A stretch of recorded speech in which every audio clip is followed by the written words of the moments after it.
She stood there with 6 hungry mouths to feed, a dead husband wrapped in canvas, and exactly 3 days before they'd throw her off the land.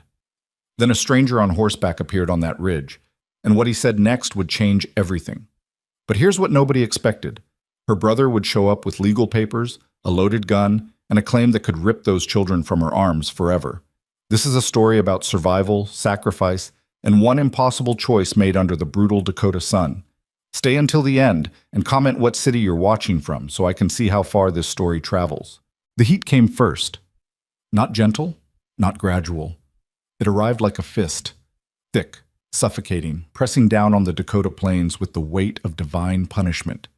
By mid-morning, the sun had already bleached the sky white, turning the horizon into a shimmering liquid thing that bent and wavered like a mirage.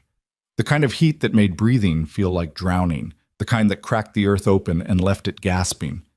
Mara Fielding stood in the center of her yard, if you could call it that, with her youngest child balanced on one hip and a sack of flour digging into her opposite shoulder. The baby, not yet 2, screamed directly into her ear, his face red and slick with tears and sweat. She barely heard him anymore.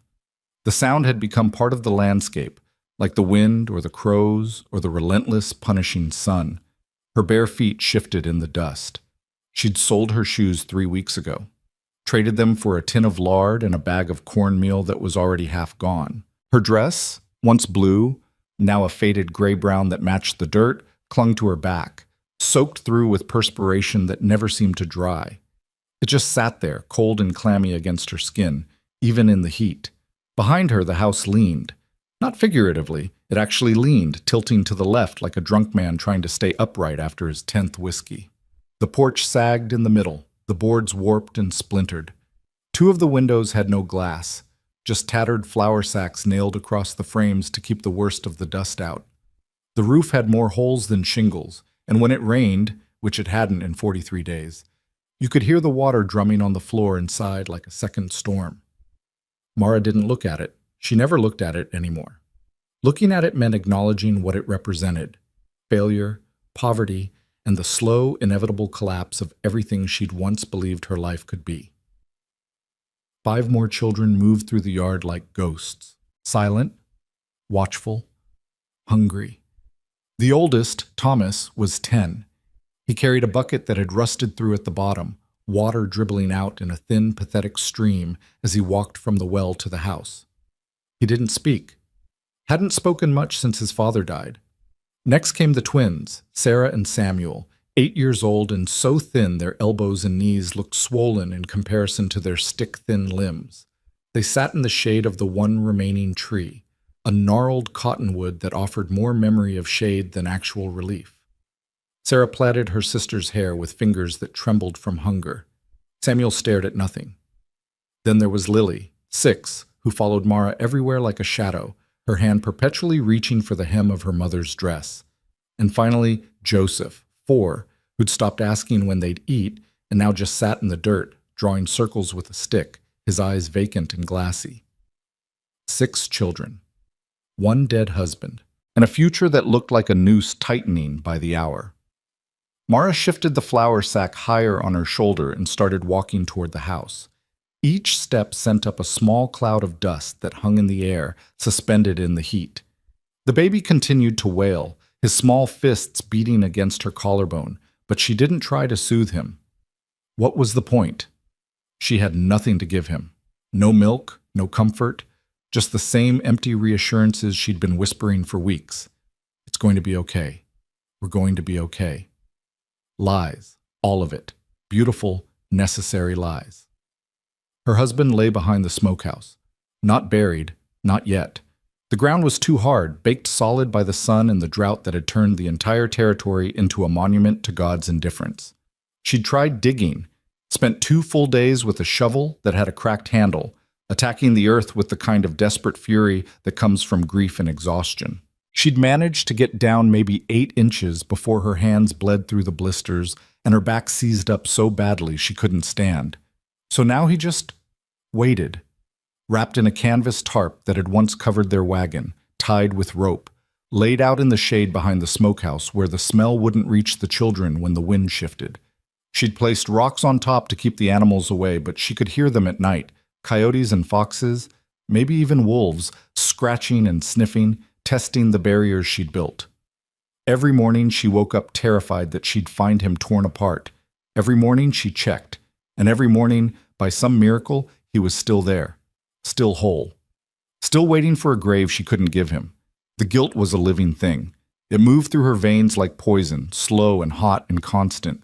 A good wife would have found a way. A good wife would have dug through stone if she had to.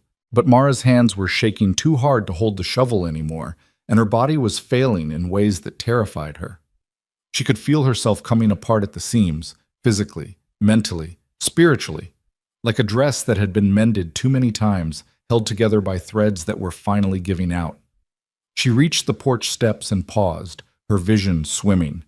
The heat pressed down on her skull like hands, crushing, insistent. For a moment she thought she might faint, thought she might just crumble right there, fold up like paper and let the wind take her. But then Lily's small hand found hers, and she felt the girl's fingers, thin, fragile, trusting, wrap around her own. "Mama?" The word was soft, questioning, afraid. Mara forced herself to breathe, to focus, to stay standing. "I'm all right, baby," she whispered. Her voice cracked. "I'm all right." Another lie. But Lily seemed to accept it, her small face relaxing just slightly. She pressed herself against Mara's side, and they stood there together in the brutal sun, two figures melting into the landscape of dust and desperation. That's when she saw him. At first he was just a shape, a dark silhouette cresting the ridge to the north, wavering in the heat shimmer like something from a dream. Mara squinted, her heart rate picking up. Riders meant trouble. Always. They meant debt collectors or land speculators, or men looking to take advantage of a woman alone. In the 6 weeks since her husband died, 3 different men had stopped by with offers that were really threats, suggestions that were really demands. She'd turned them all away with her father's old rifle and a voice that shook but didn't break. But each time it got harder. Each time she felt the ground beneath her feet growing less solid. The rider came closer. A man. Alone. On a gray horse that moved with the steady, patient gait of an animal that had traveled far and wasn't in any particular hurry. He wore a wide-brimmed hat pulled low against the sun, and even from a distance she could see the dust coating his clothes, turning him the same color as the land itself. Mara's grip tightened on the baby, who had finally stopped crying and now simply whimpered against her shoulder, exhausted. Her eyes flicked to the house, to the rifle propped just inside the door. Too far. If he meant harm, she wouldn't reach it in time. So she stood, waiting, watching. Her body tense as wire. The man reached the edge of her property, what was left of it anyway. The fence had fallen down months ago, the posts rotted through. Now there was just a vague line where her land theoretically ended and the open range began. But in practice, it was all the same, empty, worthless, forgotten. He stopped his horse about 20 feet away, didn't dismount, didn't speak, just sat there, looking at her, at the children, at the house tilting behind them like a bad joke. Mara lifted her chin. She'd learned that much, how to fake courage even when your legs were shaking so hard you could barely stand. "Keep riding," she called out. Her voice sounded stronger than she expected. "We got nothing here." The man didn't move. His face was shadowed beneath the brim of his hat, but she could feel his eyes on her, assessing, calculating. "I said keep riding." She took a step forward, putting herself between the stranger and her children. The baby whimpered again, sensing her tension. "We don't need whatever you're selling, and we got no money for charity." Still, he didn't move. Mara's heart hammered against her ribs. She was about to turn, to make a run for the rifle, when the man finally spoke. "Ain't selling nothing." His voice was low, rough, the kind of voice that had spent years in wind and weather. "And ain't offering charity neither." "Then what do you want?" A pause, long enough that she wondered if he'd answer at all. Then, "Saw you from the ridge." He shifted slightly in the saddle, and she caught a glimpse of his face, weathered, stubbled, with eyes that looked tired in a way that had nothing to do with physical exhaustion. "Carrying all that, all them kids, all by yourself." "So?" The word came out sharp, defensive. "What's it to you?" "Nothing, I suppose." He looked away, out across the plains, then back at her. Except, nobody should have to carry that alone. Mara felt something crack inside her chest. Not break, just crack. A small fissure in the wall she'd built around herself, the one that kept her upright, kept her moving, kept her from collapsing completely. She swallowed hard. We're fine. Are you? The question hung in the air between them, honest and brutal and completely without judgment, and that was somehow worse than if he'd been cruel. Cruelty she could fight against. Cruelty gave her something to push back on. But this quiet, sincere concern from a complete stranger, it threatened to undo her completely. We're managing, she said, but her voice had gone thin, uncertain. The man studied her for a long moment, then, slowly, deliberately, he dismounted. His boots hit the ground with a soft thud, sending up small puffs of dust. He held his hands out slightly, palms forward, a gesture of peace, or maybe surrender. Name's Caleb Rourke, he said. I got a place about 15 miles west of here. Small, nothing fancy, but it's got a roof that don't leak and a well that ain't run dry. Mara stared at him. Her mind worked slowly, sluggishly, trying to understand what he was offering, trying to find the trap, the angle, the price. Why? She finally managed. Caleb's expression didn't change. Because I can. I don't... She stopped, the words tangling in her throat. I don't know you. No, ma'am, you don't. Then why would you? Because I've seen enough in this life to know when someone's drowning. He took a step closer, and she noticed he was careful not to move too quickly, not to startle her. And I've seen enough to know what it looks like when there ain't nobody throwing a rope. Behind Mara, Thomas had appeared on the porch. He held the bucket still, water dripping through the rusted bottom, and watched the stranger with dark, suspicious eyes. The twins had stopped their endless, quiet play and now stood together, hands clasped, staring. Even Joseph had looked up from his drawings in the dirt. Mara felt their eyes on her, felt the weight of their hunger, their fear, their desperate, silent hope. And she felt her own body shaking, failing, running on fumes and stubbornness and a will that was rapidly running out. I don't need your pity, she said, but there was no strength left in it, just exhaustion, just truth. Ain't pity, Caleb replied quietly. It's decency. Or maybe just the kind of thing you do because you know what it's like to have nobody. Mara's eyes burned. She blinked hard, refusing to let the tears come. Not here, not now, not in front of this stranger who was offering her something she couldn't even name. Salvation, maybe? Or just a brief reprieve from the inevitable. I got a wagon, Caleb continued. If you wanted, I could bring it by tomorrow. Help you gather what you need, get you and the young'uns somewhere safe. Safe, Mara repeated. The word felt foreign in her mouth, like a language she'd once spoken but had long since forgotten. Yeah.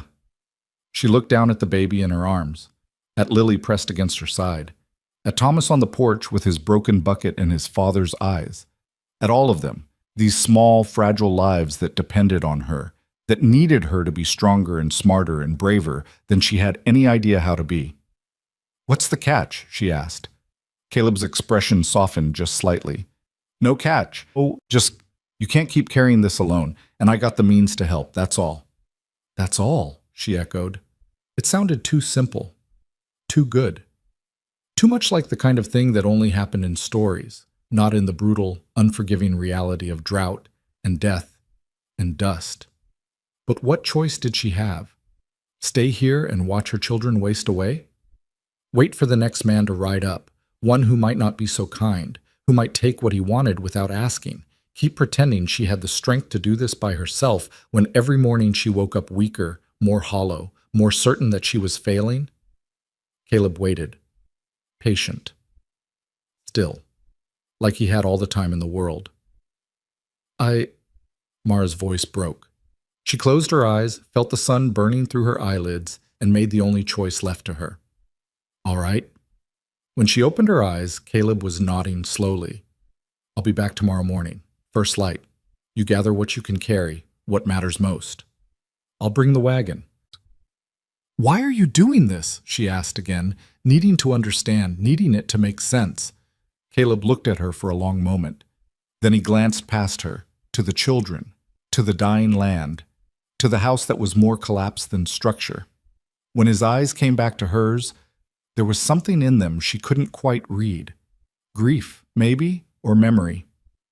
"Because somebody should have done it for me once," he said quietly, "and nobody did." Then he turned, mounted his horse with an easy, practiced motion, and rode away. She watched him go, his figure growing smaller and smaller until he was just a dark speck against the endless burning horizon. And for the first time in weeks, maybe months, Mara felt something besides desperation. Not quite hope, not yet, but something close. Something that whispered maybe, just maybe, they would survive this after all. That night, Mara couldn't sleep. She lay on the thin mattress she shared with 3 of her children. The others were piled together on the floor, on a nest of quilts and worn blankets, and stared at the ceiling. Through the holes in the roof, she could see stars, millions of them, scattered across the black sky like salt spilled on a dark table. Beautiful, indifferent, eternal. She thought about Caleb Rourke, about his quiet voice and his steady eyes, and his inexplicable offer, about the way he'd looked at her, not with judgment or lust or pity, but with something simpler. Recognition, maybe. Like looking in a mirror and seeing your own exhaustion reflected back. Who was he? Why had he come? And more importantly, could she really trust him? The questions circled her mind like vultures, picking at her thoughts until she wanted to scream. But she didn't. Instead, she carefully extracted herself from the tangle of sleeping children and moved to the window, the one with actual glass, cracked but still intact. The land stretched out before her, silver in the moonlight, beautiful in its own harsh way. She'd loved it once, when she'd first come here with her husband, when they'd been young and stupid and full of dreams about building something from nothing, about carving out a life in this wild, empty place. Those dreams were dead now, buried deeper than her husband's body, rotting in ground too hard to break. Mara pressed her forehead against the warm glass and finally let herself cry. Quietly, so the children wouldn't hear. The tears came hot and fast, running down her cheeks, dripping off her chin. She cried for her husband, for the future they'd never have, for the children she couldn't feed, for the person she'd been before grief and poverty had worn her down to nothing. And she cried because a stranger had offered her kindness, and she had no idea how to accept it without feeling like she was giving up, admitting defeat, confirming every terrible thing she already believed about herself. Behind her, someone stirred. Small footsteps on the creaking floor. "Mama?" Thomas. Of course it was Thomas. He'd always been the one who noticed, who felt things too deeply, who carried weights no 10-year-old should have to carry. Mara wiped her eyes quickly and turned. "Go back to sleep, baby." "You're crying." "I'm fine." "You say that a lot." He crossed his arms, a gesture so heartbreakingly adult it made her chest hurt. "But you're not fine. None of us are." Mara opened her mouth to protest, to offer another lie, but she couldn't. Not to him. Not anymore. "No," she admitted softly. "We're not." Thomas moved closer, and in the moonlight she could see how much he looked like his father. Same dark hair, same serious expression, same way of holding himself like he was bracing for a blow. "Are we going to go with him? That man?" I think so. Yes." "Do you trust him?" It was the question she'd been asking herself all night, and the truth was, she didn't know. Trust had to be earned, and Caleb Rourke was a stranger, but maybe that was exactly why she could trust him, because he had nothing to gain from helping her, no history to complicate things, no expectations beyond basic human decency. "I don't have much choice," Mara said finally. Thomas thought about this. Pa used to say sometimes the brave thing ain't fighting, sometimes it's knowing when to accept help. Fresh tears spilled down Mara's cheeks. "Your father was a good man." "He was." Thomas's voice cracked. "I miss him." "Me too, baby. Me too." They stood together in the darkness, mother and son, holding the shape of their grief between them. Outside, a coyote howled, lonely, mournful, achingly familiar. And somewhere beyond the ridge, in a place she'd never seen, a man named Caleb Rourke slept under the same stars, dreaming of a woman and 6 children he'd decided, for reasons she couldn't fathom, to save. Tomorrow would come. It always did. And with it, a chance, fragile and uncertain, to begin again. Dawn came too quickly and not quickly enough. Mara had finally fallen asleep sometime around 3 in the morning, curled around her children like a shield, and when she woke, the sun was already climbing, painting the eastern sky in shades of pink and gold that would have been beautiful if she'd had the luxury of noticing. Instead, she jolted upright with her heart racing, instantly calculating how much time she had before Caleb arrived. Not enough. Never enough. She moved through the house like a woman possessed, gathering what little they owned with hands that shook from exhaustion and nerves. The children woke one by one, confused and frightened by her urgency, and she tried to explain without really explaining, her words tumbling over each other in a rush that probably made no sense. "We're leaving," she said, shoving a battered tin cup into a cloth sack. "Just for a while. Just until..." Until what? Until the drought broke? Until she could magically resurrect her dead husband and restore their broken life? Until some miracle occurred that would make staying here anything other than a slow death sentence? Until things get better, she finished lamely. Thomas watched her with those 2 old eyes. "We're going with the man, the one from yesterday." It wasn't a question, but Mara nodded anyway. "His name is Caleb. He has a place, a cabin, with a roof and a well, and he's a stranger," Thomas said quietly. "Yes. But we're going anyway." "Yes." Thomas considered this, then started rolling up his bedroll without another word. The other children followed his lead, moving with the resigned efficiency of people who'd learned not to question, not to hope too hard, not to expect anything beyond the next hour. Mara's heart broke a little more, which she hadn't thought was possible. How much breaking could one heart endure before it simply stopped working altogether? She was stuffing her husband's Bible into the sack, one of the few things she was determined to keep, even though she hadn't opened it since he died, when she heard it. The sound of wagon wheels crunching over dry earth, the soft jingle of harness, the steady clip-clop of hooves. He'd come. Caleb Rourke had actually come. For some reason, she'd half expected him not to. Expected yesterday to have been some kind of heat-induced hallucination, or for him to have come to his senses overnight and realized that taking in a widow and 6 starving children was the kind of charity that would bleed a man dry. But there he was, cresting the ridge just as the sun cleared the horizon, his wagon trailing dust like a banner. Mara stepped out onto the sagging porch, the baby, awake now and mercifully quiet, balanced on her hip. The other children crowded behind her, peering around her skirts, curious and afraid in equal measure. Caleb brought the wagon to a stop in what used to be the yard. In the morning light, she could see him more clearly than she had yesterday. He was older than she'd first thought, maybe 40, maybe more, with deep lines carved around his eyes and mouth. His face was weathered dark by sun and wind, and there was a scar cutting through his left eyebrow that gave him a permanently questioning expression. He wore the same dusty clothes as yesterday, but his hat was pulled back now, and she could see dark hair streaked with gray. Not a handsome man exactly, but solid, real, present. "Morning," he said, touching the brim of his hat. "Morning," Mara replied. Her voice sounded strange to her own ears, formal, distant, like she was play-acting at being someone who had conversations with men who offered to save her. Caleb's eyes swept over the children, counting, assessing. His expression didn't change, but something in his posture softened. "These all yours?" "Yes." "Good-looking kids." Mara didn't know what to say to that, so she said nothing.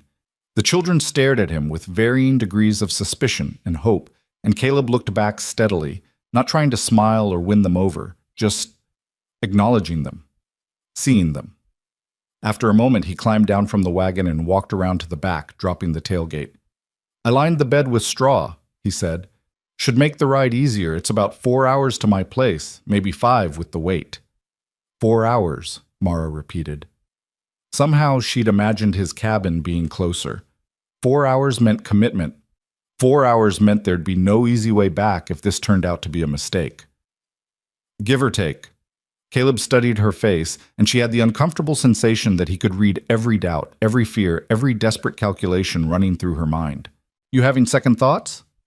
I'm having about 15 thoughts, she admitted, before she could stop herself. The corner of his mouth twitched. Not quite a smile, but something close. That's fair. I don't even know you. No, ma'am, you don't. You could be. She stopped, glancing at the children, not wanting to say it in front of them. Could be all sorts of things, Caleb finished quietly. Could be a liar, or a thief, or worse. All you got is my word, and I know that ain't much. But I'm here, and I'm offering, and you gotta decide if taking the risk is better than staying. It was the same calculation she'd been running all night, laid bare in the stark morning light. Stay and starve, or go and risk what? Everything? Nothing? She didn't even know anymore. Thomas stepped forward. What's your cabin like? Caleb looked down at him, and something passed between them, some kind of male understanding that Mara couldn't quite read. Small, he said honestly. 2 rooms. Needs work. But it's dry and the stove works, and there's game in the hills if you know how to shoot. I know how to shoot, Thomas said. My pa taught me. That's good, real good. Caleb crouched down so he was eye level with the boy. You're the oldest? Yes, sir. Then you're the man of the family now. That's a heavy load. Thomas's jaw tightened. I can carry it. I believe you can, but maybe you don't have to carry it alone. The words hung in the air, and Mara saw something shift in her son's face. The rigid control cracked just slightly, and for a moment he looked like what he was, a 10-year-old boy who'd been forced to grow up too fast, too hard, with no time for grief or fear or weakness. Okay, Thomas said softly. Caleb nodded and stood up, looking back at Mara. Your call. Mara took a deep breath. The morning air was already warming, already carrying the promise of another brutal day. Behind her, the house leaned and creaked. Behind the smokehouse, her husband waited in his canvas shroud. And all around them, the land stretched out, empty, unforgiving, already claiming back what little they'd tried to build.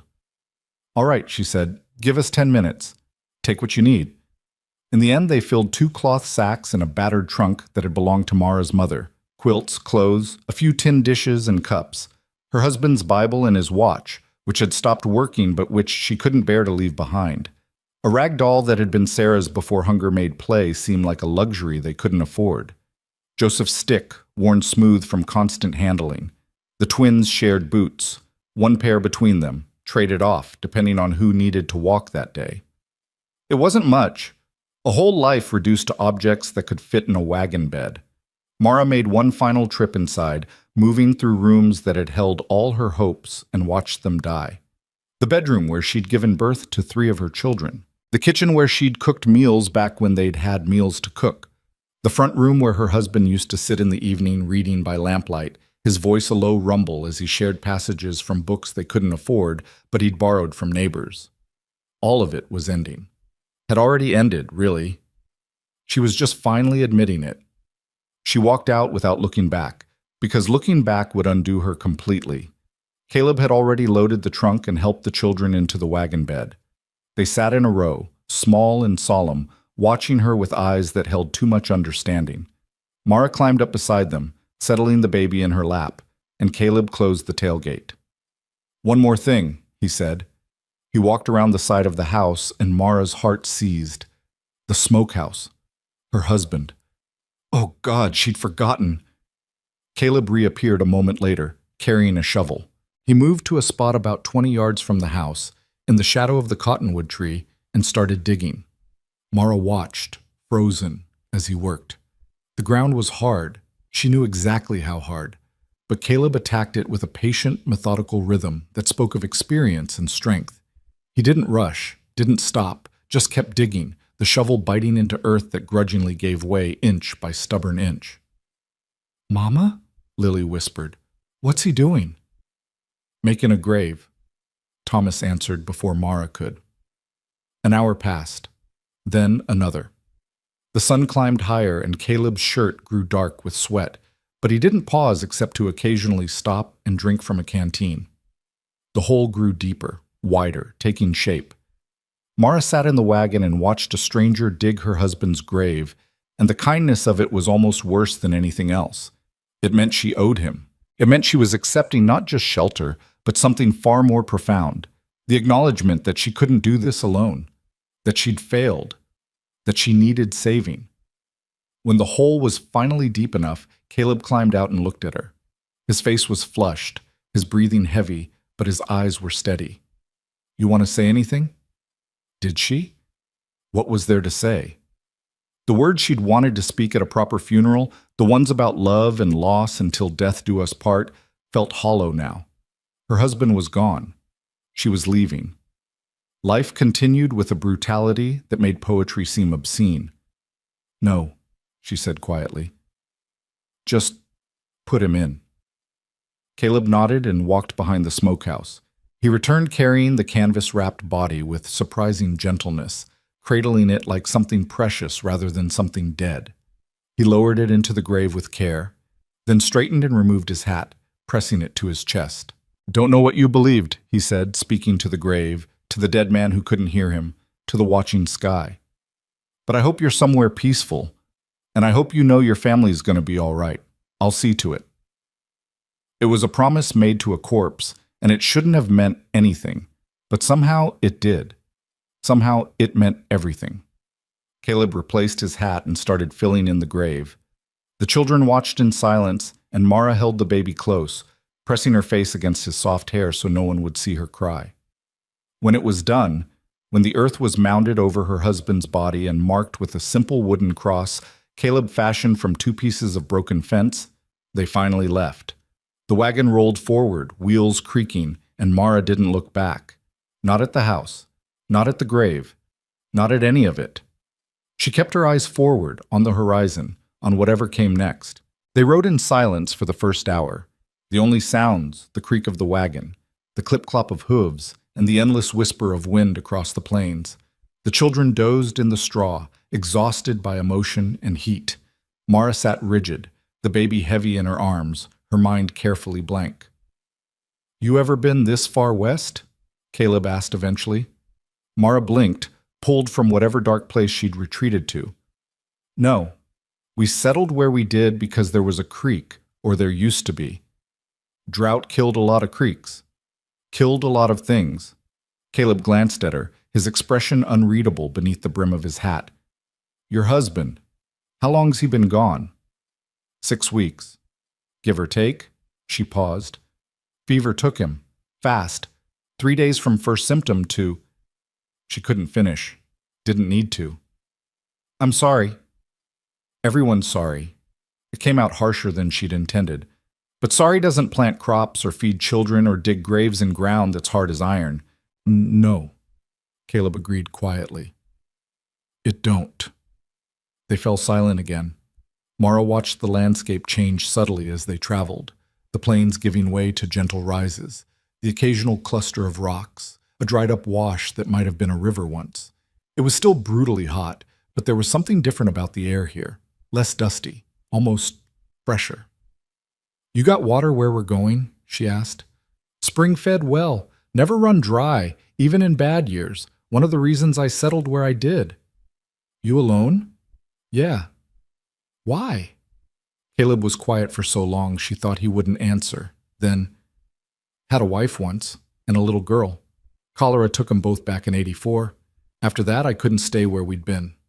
Too many ghosts. So I came out here and built something new." Mara absorbed this, understanding blooming slowly. "That's why you helped us." "Maybe. Or maybe I just got tired of being alone. 6 kids ain't alone. 6 kids is chaos." The corner of his mouth twitched. "Fair point. You know what you're getting into?" "Not even a little bit," he admitted, "but I figure we'll sort it out as we go." It was such a breathtakingly honest answer that Mara found herself almost smiling. Almost. "They're loud," she warned. "When they're not starving and scared, they're loud. They fight and cry and make messes and break things." "Sounds about right for kids."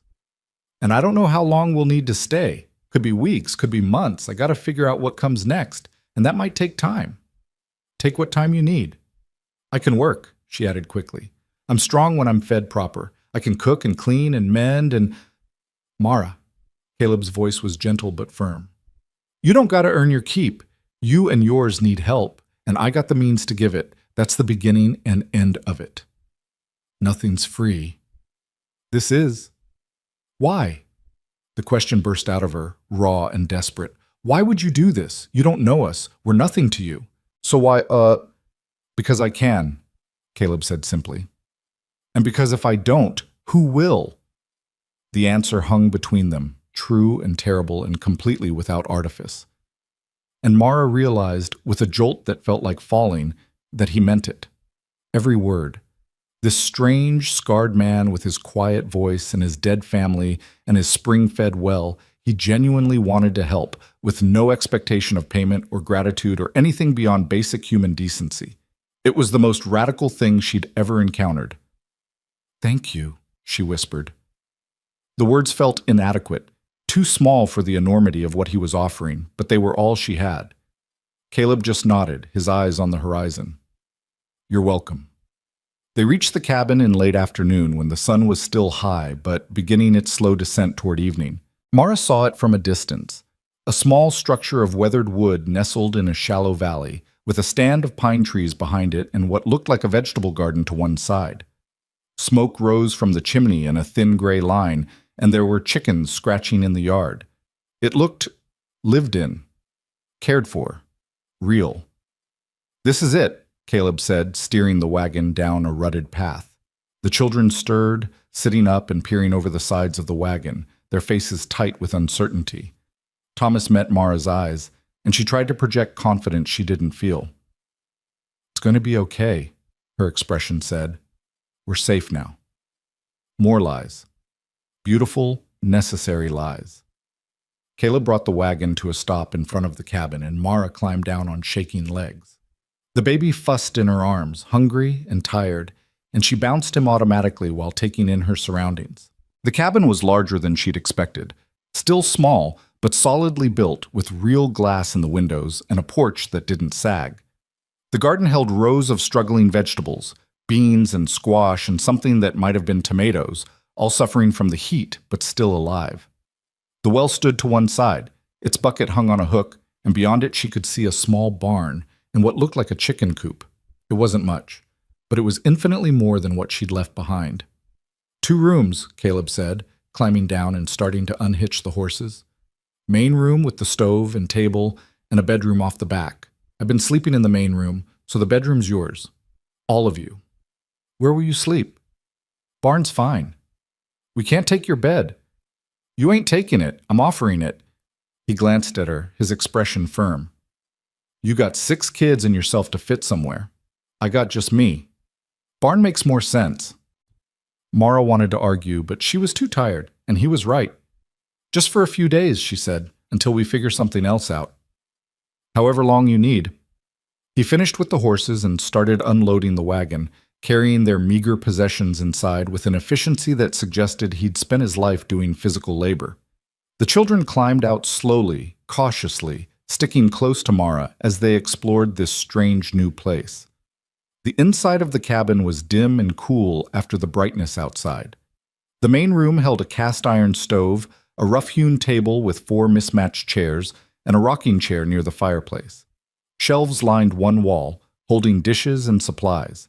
A rifle hung over the mantel. The floor was clean-swept wood, and there was a rag rug near the stove that looked hand-braided. "Bedroom's through here," Caleb said, pushing open a door. The room beyond was small but adequate. A real bed with a rope frame and a mattress, a trunk at the foot, hooks on the wall for hanging clothes. One window looked out toward the pine trees. It smelled faintly of cedar and tobacco, and something else she couldn't quite place, something masculine and unfamiliar but not unpleasant. "It's..." Mara's voice caught. "It's nice." "It's simple," Caleb corrected, "but it's dry and it's safe." Safe. That word again. She was starting to believe it might be true. The rest of the afternoon passed in a blur of settling in. Caleb showed Thomas how to work the pump on the well, and the boy filled bucket after bucket of clear, cold water, more water than they'd seen in months. The children drank until their bellies sloshed, then drank more, unable to believe there was enough. Mara nursed the baby in the bedroom, grateful for privacy and the relative coolness, and when she emerged, Caleb had somehow produced bread and cheese and apples, real food, not just the thin cornmeal mush they'd been surviving on. Eat, he said simply, and they did. The children fell on the food with a desperation that was painful to watch, stuffing their mouths, barely chewing, their bodies remembering hunger even as they tried to satisfy it. Mara forced herself to eat slowly, to model control, even though she wanted to weep at the taste of real bread, real cheese, real anything. Easy, Caleb warned gently. You eat too fast after starving, you'll just sick it back up. He was right. Samuel ate too quickly and had to run outside to vomit, and after that, the others slowed down, their bodies learning to trust that there would be more, that this wasn't the last meal they'd ever get. After dinner, as the sun finally began to sink and the heat started to break, Caleb showed them around the property, the garden, where he pointed out which plants needed watering and which were beyond saving. The chicken coop, where 5 hens clucked and scratched. The barn, which held 2 horses, a milk cow, and enough hay to last through winter. I ain't rich, he said, but I got enough, and now we're sharing it. We. The word settled over Mara like a blanket. Strange, uncomfortable, impossibly comforting. That night, they all slept in the bedroom, Mara and the 3 youngest on the bed, the older children on quilts spread on the floor. It was crowded and warm, but it was safe, and for the first time in 6 weeks, Mara allowed herself to relax, to let her guard down, to believe that maybe, just maybe, they would survive this. She woke once in the deep night to hear movement outside, soft footsteps, the creak of the barn door.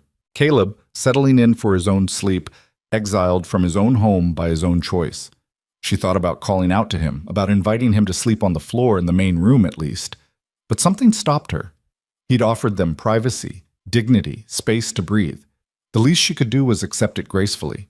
Besides, she barely knew him. And trust, no matter how desperately needed, couldn't be manufactured overnight.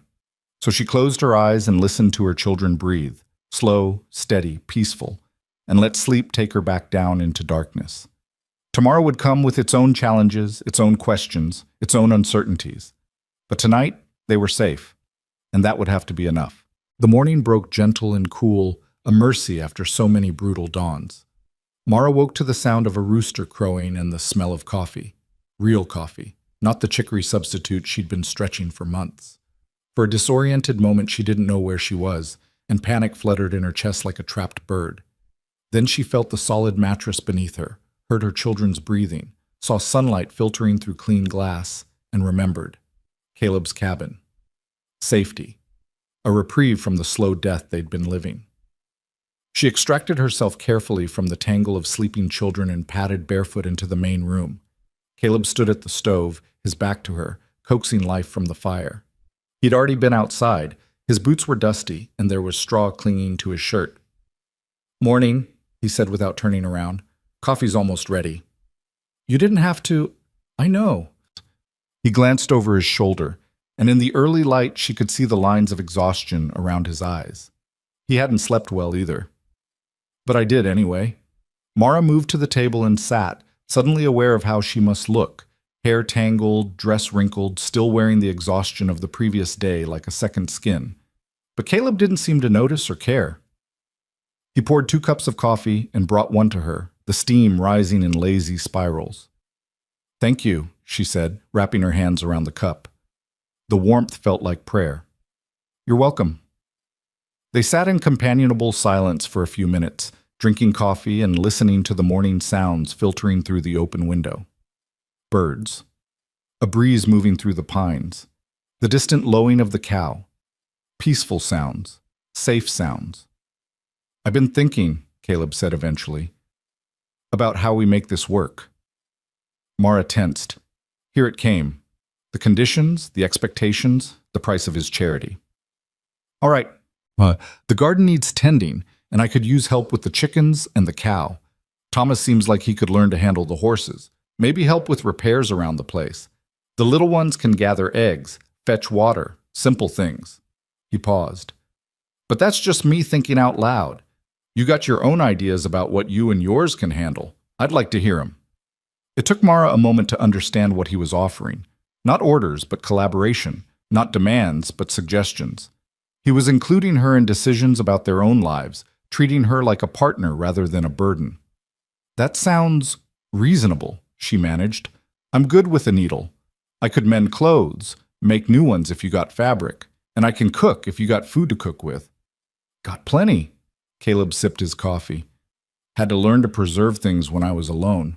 Root cellars full of what I put up last fall. Potatoes, carrots, onions, some dried meat, flour and cornmeal and such. We won't starve. The words should have been reassuring, but instead they made Mara's throat tight. Why are you doing this? She asked again, because she still couldn't understand it, couldn't make it make sense. Caleb looked at her for a long moment, his weathered face thoughtful.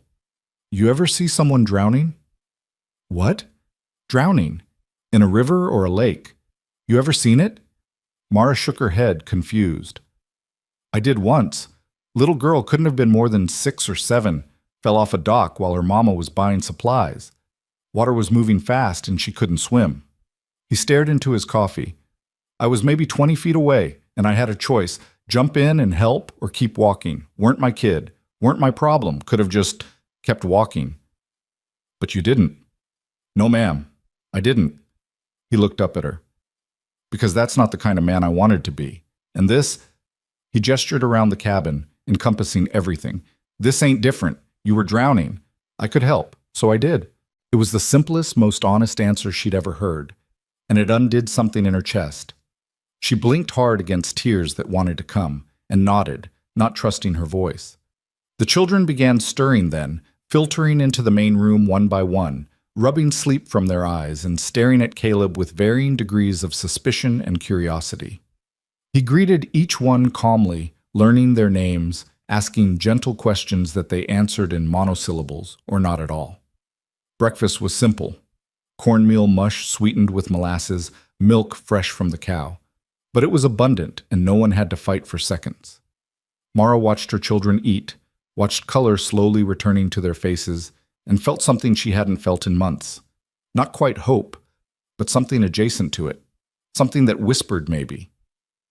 The days that followed developed a rhythm. Caleb would wake before dawn and tend to the animals, then wake the household with coffee and whatever breakfast he'd managed to cobble together. After eating, they'd divide up the work, Thomas helping Caleb with the heavier tasks, the girls working in the garden or tending chickens, the younger boys doing whatever simple chores their small hands could manage. Mara cooked and cleaned and mended, falling into domestic routines that felt both familiar and strange. It was the same work she'd always done, but without the constant terror of scarcity, without the gnawing hunger that had made every task feel impossible. With enough food and water and rest, she felt her strength returning slowly, her body remembering what it felt like to be functional rather than merely surviving. Caleb was unfailingly patient with the children. When Samuel broke a bowl, he simply swept it up without comment. When Lily cried because she missed her father, he handed her a handkerchief and sat nearby in respectful silence. When Joseph got kicked by one of the chickens and wailed like he'd been mortally wounded, Caleb examined the small bruise with great seriousness and declared the boy tough as leather. And slowly, tentatively, the children began to relax, to play, to be children again instead of hollow-eyed ghosts going through the motions of living. 3 weeks passed, then 4. The brutal summer heat continued, but here in the valley with the spring-fed well and the shade of the pines, it felt bearable. Mara watched her children transform, gaining weight, growing louder, laughing at things that weren't particularly funny just because they could. Thomas smiled for the first time in months. The twins invented elaborate games with sticks and stones. Even the baby seemed happier, his cries less desperate, more the normal fussing of a healthy child. And Mara began to breathe. She was hanging laundry one morning, real laundry, washed in abundant water and dried in clean sun, when she heard it. The sound of hoofbeats approaching fast, urgent. Her hands stilled on the clothesline, and she turned to see a rider cresting the hill, a young man on a dark horse, moving with the kind of speed that meant trouble. Caleb emerged from the barn, wiping his hands on his pants, his expression alert. "That's Dale Haskins," he said quietly. "Deputy from town." Mara's stomach clenched. "What does he want?" "Don't know, but we're about to find out." The deputy pulled up in front of the cabin, his horse lathered and breathing hard. He was young, maybe 22 or 23, with a baby face that made him look like he was playing dress-up in his badge and gun belt. But his expression was serious, almost frightened. "Mr. Rourke," he said, touching his hat. "Ma'am." "Deputy." Caleb's voice was neutral. "Something wrong?" Dale dismounted, glancing around nervously. "I got word I needed to deliver. Wasn't sure I should, but the sheriff said it's my job to carry messages, pleasant or not." "What message?" The deputy pulled a folded paper from his vest pocket. "Man named Silas Ward filed a claim in the county seat. Says he's got a legal right to take custody of 6 children currently residing with one Mara Fielding." The world tilted. Mara's hands went numb, and the wet shirt she'd been holding fell back into the basket. "What?" "Says you're his sister," Dale continued, looking at Mara with something like pity. "Says you're unfit to care for the children due to, well, it says destitution and moral turpitude, whatever that means. Judge issued a writ allowing him to come claim them." "No." The word came out strangled. "No, he can't." "Who is this man?" Caleb's voice was dangerously quiet. "My brother," Mara whispered. Her legs felt weak, and she reached out to grip the clothesline for support. "My older brother. We haven't spoken in years." "Why?" "Because Silas was cruel. Because he disapproved of her marriage to a poor farmer with no prospects. Because he'd told her she was making a mistake, throwing her life away, and when she'd done it anyway, he'd cut her off completely. Because he'd never met her children, never sent a letter, never acknowledged their existence until now, when they might be useful to him." "We had a falling out," she said. "When I married." Dale shifted uncomfortably. "He's coming from back east, Pennsylvania, I think. Said he'll be here within the week to collect the children and take them back with him." "Like hell he will." Caleb's voice cut through the air like a blade. The deputy took a step back. "Sir, I'm just delivering the message. I don't make the laws." "The law says a stranger can just take children from their mother?" "It says family has rights, especially when there's questions about the mother's ability to provide proper care." Dale looked genuinely distressed. "I'm sorry, ma'am. I truly am. But if he's got the paperwork and a judge's order, then what?" Mara heard herself say. Her voice sounded distant, like it was coming from underwater. "I just hand them over? Let him take them away to some place they've never been, to live with a man they've never met?" "I don't know, ma'am. I'm just telling you what's coming." Caleb moved to stand beside Mara, his presence solid and grounding. "How long we got?" "He sent the telegram 4 days ago. If he left right away and the trains are running on time, could be here by end of week. Maybe sooner." 4 days? Maybe less. 4 days before her brother arrived with his legal papers and his Eastern money and his absolute certainty that he knew what was best. 4 days before everything she'd fought to protect was ripped away. "Thank you for the warning, Deputy," Caleb said. His hand found Mara's elbow, steadying her. "We appreciate you riding out." Dale nodded, clearly eager to leave. He mounted his horse and rode off, and Mara watched him go with a strange detachment, like she was observing her own life from a great distance. "Mara." Caleb's voice was gentle. "Look at me." She did. His eyes were steady, determined, and in them she saw something that made her chest ache, resolve. He wasn't going to let this happen. Somehow, impossibly, this man she'd known for less than a month was prepared to fight for children who weren't his, for a woman who had no claim on him, for a family that existed only by accident and necessity. "We'll figure this out," he said. "How?" "He's got the law on his side." "Then we'll find another side." Caleb's jaw tightened. "Tell me about him." "Your brother. What kind of man is he?" Mara's mind raced backward through years of memory. Silas had been the golden child, educated, successful, everything their parents had hoped for. And she'd been the disappointment, the one who'd chosen love over security, passion over prudence. When she'd married against their wishes, Silas had washed his hands of her with the cold finality of a man closing a ledger book. "He's a lawyer," she said. "Successful, connected. He lives in Philadelphia with his wife. No children of their own, last I heard. He's proper, respectable. Everything I'm not." Why now? Why come for them now? It was the question she'd been asking herself. "I don't know." Maybe he heard about my husband dying. Maybe someone back east told him we were destitute. Or maybe, her voice caught, maybe he's always wanted children and couldn't have them, and this is his chance. Would he be good to them? Mara wanted to lie, wanted to paint her brother as a monster so the choice would be clear. But honesty demanded more. Probably. In his way. He'd feed them and clothe them and educate them, give them opportunities they'll never have here. She looked at Caleb, her eyes burning. But he'd make them into something they're not, mold them into proper Eastern society children, take away everything wild and free about them. Is that what you want? Of course not. The words burst out, raw and desperate. They're my children, mine. I carried them, birthed them, kept them alive through drought and death, and things no child should have to endure. Silas has no right. She broke off, because the law said he did have a right. The law said a destitute widow was unfit, and a wealthy lawyer was preferable. The law didn't care about love or sacrifice or the invisible bonds that held a family together. Thomas appeared in the doorway of the cabin, his young face tight with fear. He'd clearly heard everything. Mama? Mara turned to him, and seeing the terror in his eyes made something fierce and terrible rise up in her chest.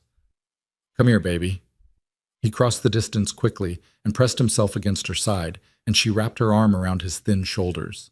Behind him, the other children emerged one by one, drawn by the sense that something was wrong, that the fragile safety they'd built was crumbling. What's happening? Sarah asked. Is someone taking us away? Samuel's voice trembled. Mara opened her mouth but couldn't form words. What could she say? That yes, a stranger with legal authority was coming to tear them apart? That all her fighting and surviving and struggling had been for nothing? Caleb crouched down so he was eye level with the children. Listen to me, he said quietly. All of you. Someone is coming who wants to take you away from your mama. A man who thinks he knows what's best for you. But he don't know you. He don't know what you've been through, or how strong you are, or how much you belong together. We don't want to go, Lily whispered. I know, and we ain't going to let it happen if we can help it. How? Thomas's voice was sharp, angry. You said he's got the law. How do you fight the law? It was a good question, maybe the only question that mattered. Caleb stood, his hand resting on Thomas's shoulder. Sometimes you can't fight it head on. Sometimes you got to get creative. What does that mean? It means... Caleb stopped, his eyes moving to Mara, and something passed between them. An idea. Impossible. Ridiculous. But maybe... What? Mara asked. The law says a destitute widow is unfit. But what if you ain't destitute no more? What if you got means to provide for them? I don't have anything. You know that. But I do. Caleb's expression was intensely serious. And if we were married, what's mine would be yours. You wouldn't be destitute. You'd be the wife of a property owner with resources, the mother in a two-parent household. The words hung in the air, impossible and enormous. Marriage. To a man she barely knew, for reasons that had nothing to do with love and everything to do with legal maneuvering. You can't, Mara started. I can, if you're willing. That's insane. Maybe, but it's also practical. Caleb looked at the children, then back at her. I already made a promise to your husband that I'd see you all right. This is just making it official. Caleb, you don't understand what you're offering. Marriage isn't just a piece of paper. It's... I know what it is. His voice was firm. And I'm offering anyway. Not because I expect anything from you, but because it's the only way I can think of to keep these children with their mother where they belong. Thomas was staring at Caleb with something like wonder. You'd do that? You'd marry Mama just to help us. I would. But you don't even... Sarah stopped, confused. You don't love her. No, Caleb agreed quietly.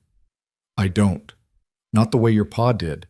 But I care about what happens to all of you, and I believe in keeping families together when I can. Mara felt like she was standing on the edge of a cliff, wind whipping around her, trying to decide whether to jump or step back. Marriage to Caleb would solve the immediate problem, give her legal protection, financial stability, the appearance of propriety, but it would also bind her to a man she hardly knew, create obligations and expectations she couldn't predict. And yet, what choice did she have? Let Silas take her children?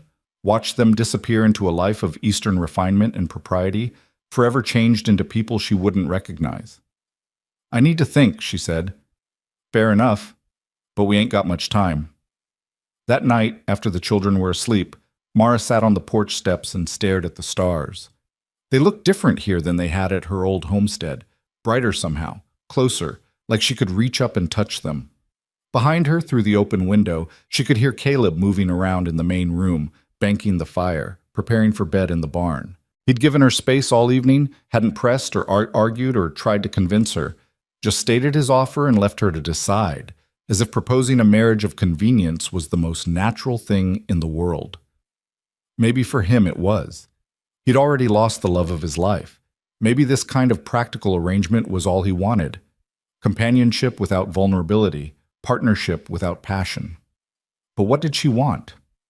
Mara closed her eyes and tried to imagine it, living here permanently, raising her children with Caleb as their stepfather, sharing a life built on gratitude and necessity rather than love.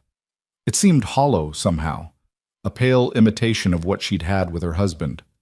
But her husband was dead, and her children were alive, and keeping them alive, keeping them safe, keeping them hers, that had to matter more than her own comfort or pride or romantic notions of what marriage should be.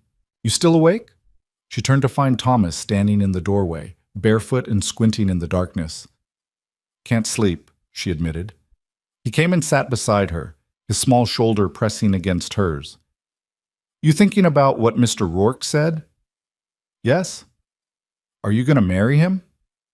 I don't know, baby. It's complicated. Thomas was quiet for a moment, staring at the same stars she'd been watching. Pa would want you to, he said finally. Mara's breath caught. What? Pa. He'd want you to do whatever it took to keep us together. He used to say family was everything, that you fight for family no matter what. He did say that, Mara whispered. And Mr. Rourke's a good man. He dug Pa's grave, and he feeds us, and he don't yell or hit or nothing. He's kind. Thomas looked at her, his young face heartbreakingly earnest. I think Pa would approve. The tears came then, hot and fast, and Mara didn't try to stop them. She pulled Thomas close and cried into his hair while he held her with a strength no 10-year-old should have to possess. And in that moment, her decision crystallized. Not because she wanted to marry Caleb Rourke, but because her son was right. Family was everything, and she would fight for them, would sacrifice anything, even her own wishes, to keep them safe. When Silas Ward arrived 3 days later, he came in a hired carriage pulled by matched bay horses, wearing a black wool suit that must have been sweltering in the Dakota heat. He was older than Mara remembered, nearly 50 now, with gray threading through his dark hair and jowls that hadn't been there before. But his eyes were the same. Cold, calculating, absolutely certain of his own righteousness. Mara stood on the porch with Caleb beside her and watched her brother climb down from the carriage with the careful movements of a man unused to physical labor. The children were inside, hidden, safe for the moment. Mara. Silas's voice was clipped, Eastern, every syllable precisely formed. You look unwell. Hello, Silas. His eyes moved to Caleb, assessing, dismissing. And who is this? Another of your poor choices? This, Mara said, lifting her chin, is my husband, Caleb Rourke. Silas's eyebrows rose. Husband? I was informed you were widowed. I was. I'm not anymore. Mara reached for Caleb's hand, and he took it without hesitation, his grip warm and solid. We were married 2 days ago. It was true. They'd ridden into town, found a minister willing to perform a quick ceremony, and spoken vows that felt both weightless and heavy as stone. No romance, no celebration, just signatures on paper that transformed their legal reality. Silas's expression hardened. How convenient, and how sudden. We've been living together for over a month, Caleb said evenly. Seemed like time to make it proper. Living together. Silas's voice dripped with disdain. Yes, I'm sure that was very proper indeed. Watch yourself, Caleb said quietly, but there was steel underneath. That's my wife you're insulting. Your wife. Silas pulled a sheaf of papers from his jacket. I have documents here granting me custody of 6 minor children on the grounds of their mother's inability to provide adequate care. Documents signed by a judge and legally binding. Those documents are based on false information, Mara said. I'm not destitute. I have a home, resources, a husband who provides for us. A husband you acquired very recently and very conveniently, just days before my arrival. Silas's smile was thin. Any judge will see through this obvious ploy. Then we'll find a judge who values keeping children with their mother over shipping them off to a stranger. Caleb stepped forward. You never met these kids. Never sent a letter or a dollar or a single word of support while they were starving. And now you want to swoop in and play savior? I want to provide them with proper education, proper opportunities, proper upbringing, things my sister clearly cannot offer. Silas looked at Mara.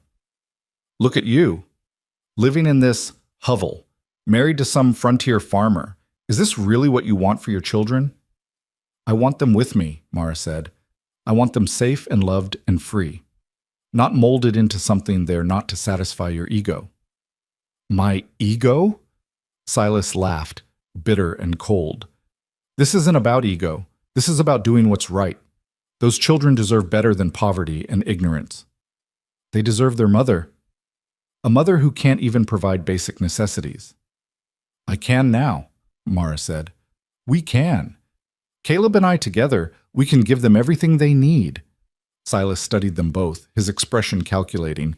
Then he nodded slowly. We'll see what the court says. I've already filed my claim. The judge will review your marriage and make a determination. When? Caleb asked. 2 weeks. There's a circuit judge coming through. He'll hear the case. Silas climbed back into his carriage. I'm staying at the hotel in town. I'll be watching, and if I see any evidence of neglect or impropriety, I'll use it. He rode away in a cloud of dust and self-satisfaction, and Mara sagged against Caleb, her legs suddenly weak. We have 2 weeks, Caleb said quietly. To do what? To prove we're a real family. To show the judge that those children belong here with us. He turned to face her. Can you do that? Mara looked at this man who'd become her husband for purely practical reasons, who'd sacrificed his solitude and his peace to help a stranger, who was now willing to fight the law itself to keep children who weren't his blood. Yes, she said, we can do that. And for the first time since the deputy had brought his terrible news, she felt something other than fear. Not confidence exactly, but determination. Silas had money and education and legal documents. But she had something more powerful. She had love and sacrifice, and a partner who'd proven he'd stand beside her no matter what came. It would have to be enough. The 2 weeks that followed felt like living under siege. Every day, Mara woke with the knowledge that somewhere in town, Silas was watching, waiting, gathering ammunition for the court hearing that would determine her children's fate. The weight of it pressed down on everything, every meal, every chore, every moment of laughter that felt too brief, too fragile, like something that could shatter at the slightest touch. But if Caleb felt the pressure, he didn't show it. He moved through those days with the same steady patience he'd shown from the beginning, working the land, tending the animals, teaching Thomas how to mend fence posts, and showing the twins how to identify which plants in the garden were ready for harvest. He treated the children with a quiet kindness that never felt forced or performative, and slowly, tentatively, they began to call him something other than Mr. Rourke. It started with Joseph, who was too young to remember his father clearly, and saw in Caleb simply a man who was present and kind. "Papa Caleb," he said one morning, tugging on the man's sleeve to show him a beetle he'd found, and Mara's heart had seized in her chest. Caleb had looked at her then, a question in his eyes, and she'd nodded. Because what else could she do? Her children needed a father, and this man, this stranger who'd become her husband, was willing to be that for them. Who was she to deny them that comfort, that security, just because it felt like a betrayal of the man who should have been here? The days developed a rhythm that felt almost normal. Caleb would wake before dawn and tend to the morning chores while Mara prepared breakfast. They'd eat together at the rough-hewn table, all 8 of them crowded around it, passing plates and cups in a choreographed dance that was becoming familiar. After breakfast, the work would divide. Caleb and Thomas to the heavier outdoor tasks, Mara and the girls to the garden and the cooking and the endless mending, the younger boys to whatever simple jobs their small hands could manage. In the afternoons, when the heat grew oppressive, they'd rest in the shade of the pines. Caleb would whittle, creating small toys for the children. A horse for Joseph, a doll for Lily, a whistle for Samuel. Mara would sew, her needle moving through fabric with practiced precision, creating new clothes from old ones, patching what could be patched, making their meager resources stretch as far as possible. And in the evenings, after the children were asleep, Mara and Caleb would sit on the porch and talk. Not about the hearing or Silas or the fear that lived in both their chests. Instead, they talked about small things, the best way to preserve vegetables for winter, whether they should try planting corn next spring, stories from their past that felt safe enough to share. Mara learned that Caleb had fought in the Indian Wars, that he'd seen things that still haunted his sleep, that he'd loved his first wife with a devotion that bordered on worship, and her death had nearly destroyed him. That he'd come west not to build something but to escape something, and only slowly had this land become home rather than exile. In turn, she told him about her childhood in Pennsylvania, about parents who'd wanted better for her than a farmer's wife in the territories, about falling in love with a man who'd promised her adventure and delivered hardship, and how she'd never regretted it because he'd given her children who made every struggle worthwhile, about the slow erosion of hope as drought and poverty ground them down, and the terrible guilt of being relieved when death had taken her husband because at least his suffering was over. "That's a hard thing to carry," Caleb said quietly when she admitted this. "All of it's hard," Mara replied. "But I'd carry it again if I could have him back." "I know."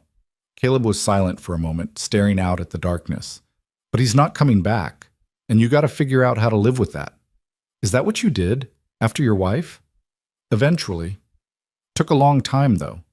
Years where I wasn't really living, just existing, going through motions because stopping meant facing what I'd lost."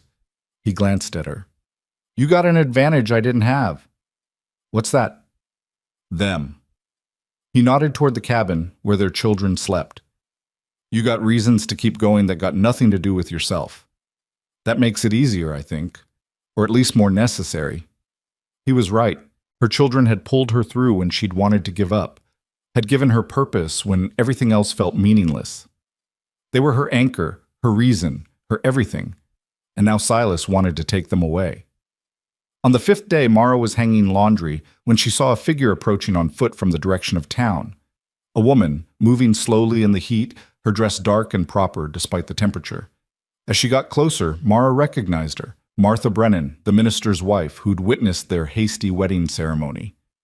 "Mrs. Rourke," Martha called out, and the name still felt strange to Mara's ears. "Might I have a word?" "Of course." Mara wiped her hands on her apron and gestured toward the porch. "Can I get you some water? You must be parched after that walk." "That would be lovely, thank you." They settled on the porch steps with cups of cool well water, and for a moment Martha just drank, her face flushed from exertion. She was a handsome woman in her mid-50s, with iron-gray hair and the kind of competent air that suggested she'd weathered her share of storms. "I'll be direct," Martha said finally. "Your brother has been making inquiries in town, asking questions about you and Mr. Rourke, about the nature of your marriage." Mara's stomach clenched. "What kind of questions?"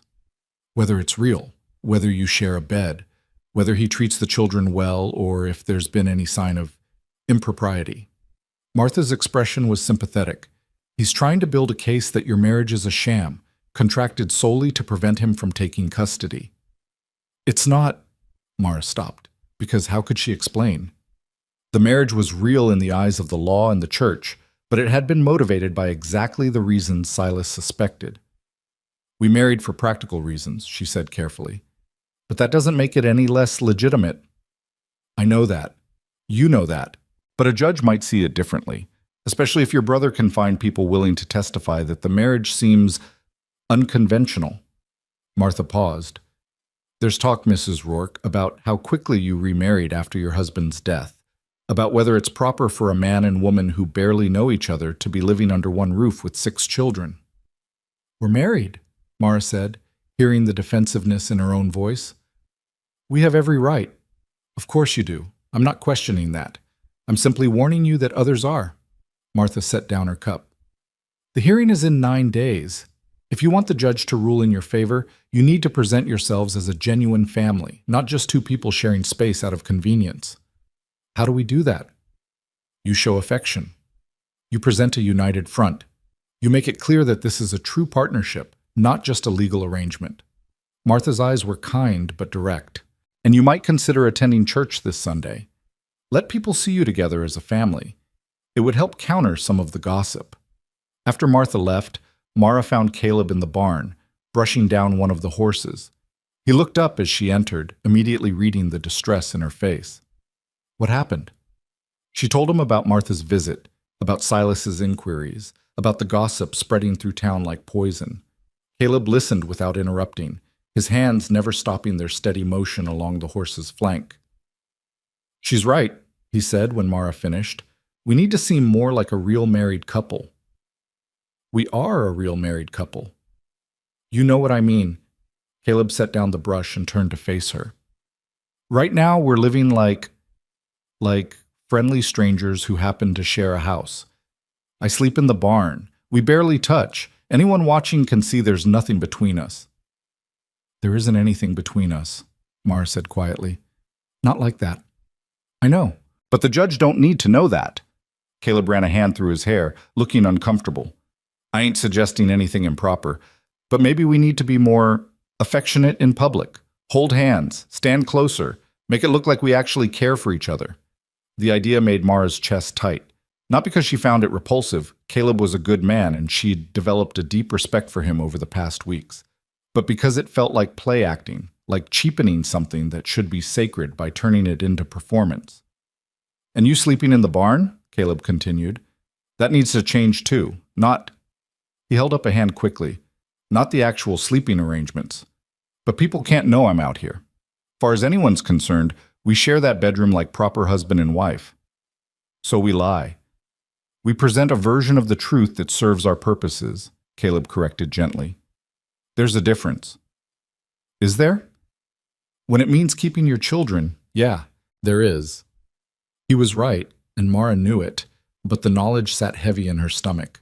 She'd always tried to be honest, to live with integrity. Now she was being asked to deceive, not maliciously, but still. To create an illusion of intimacy that didn't exist. All right, she said finally. What do you need me to do? That Sunday, they went to church. All 8 of them crammed into the wagon, the children in their cleanest clothes, Mara in a dress she'd hastily altered to fit better, Caleb in a pressed shirt with his hair slicked back. They looked like a family, a real family, and Mara tried not to think about how much of that appearance was constructed.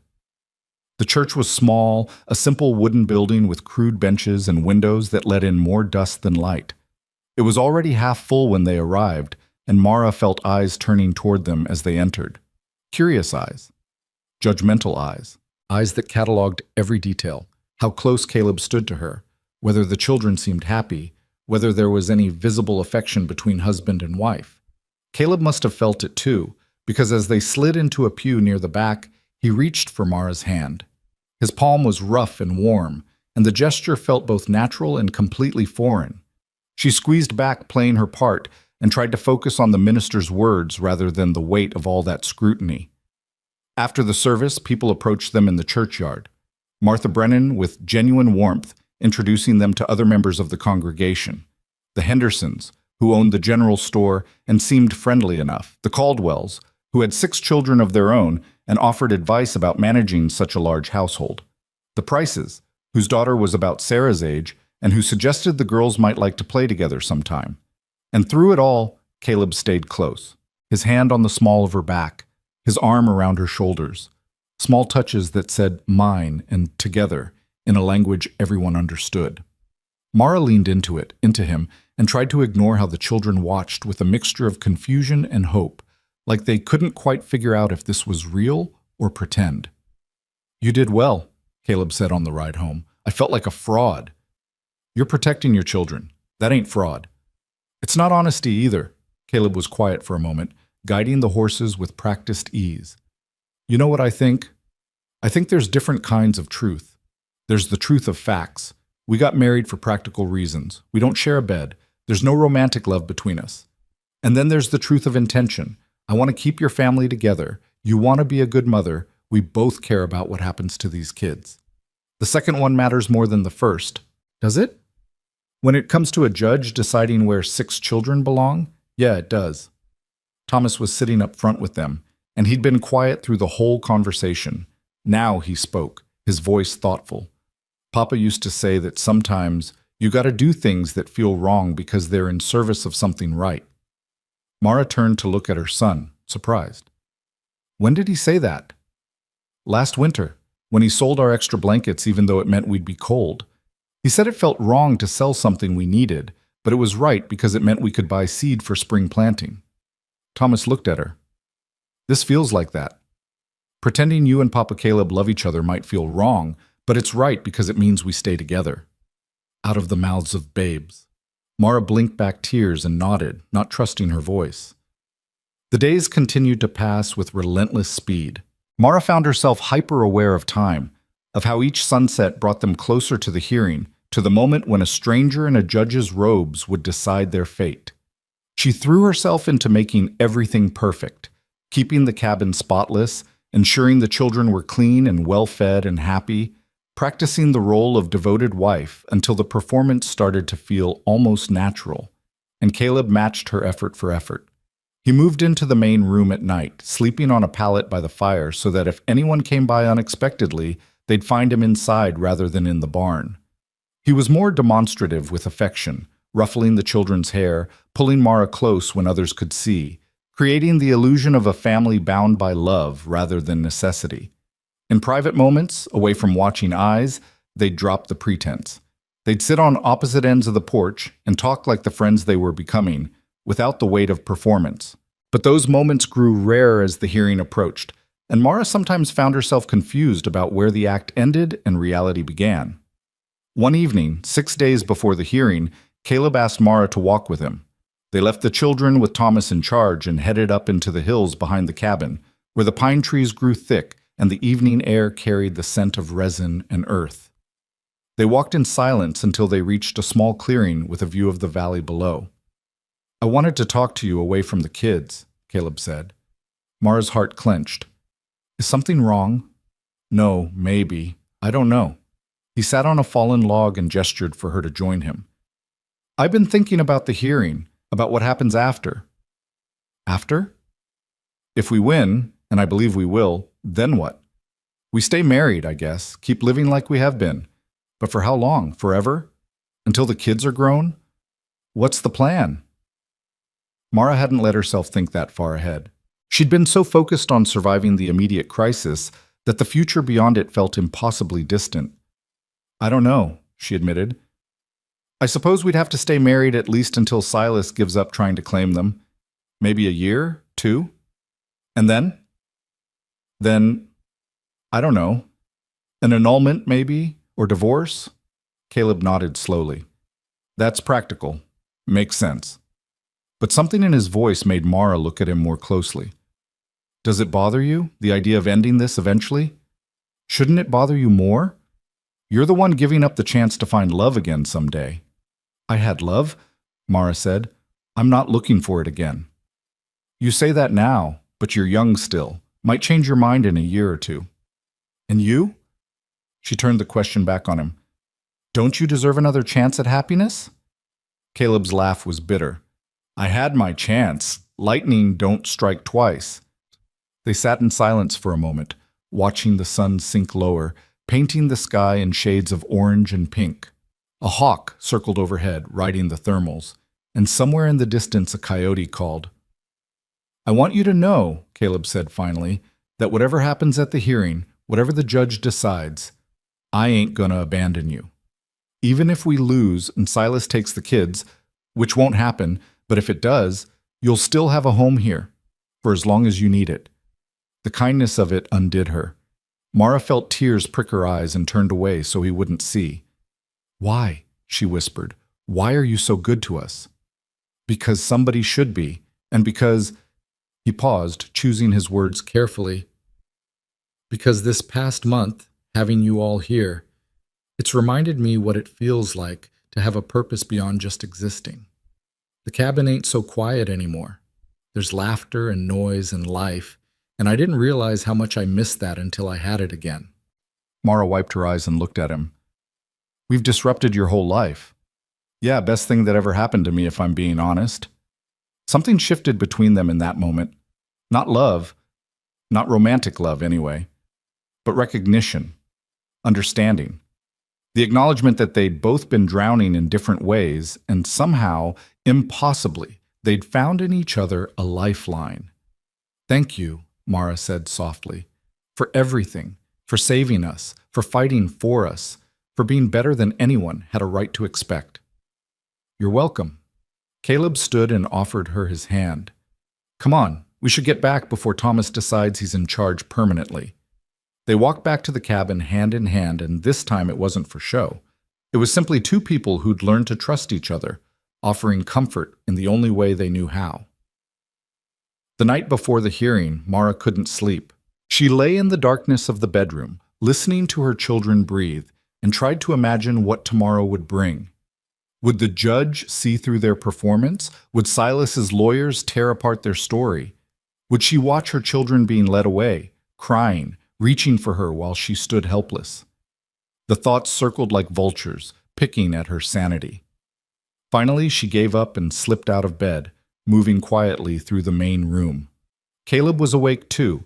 She could see him sitting by the dying fire, staring into the embers. Can't sleep either? He asked, without turning around. No. She sat beside him on the floor, wrapping her arms around her knees.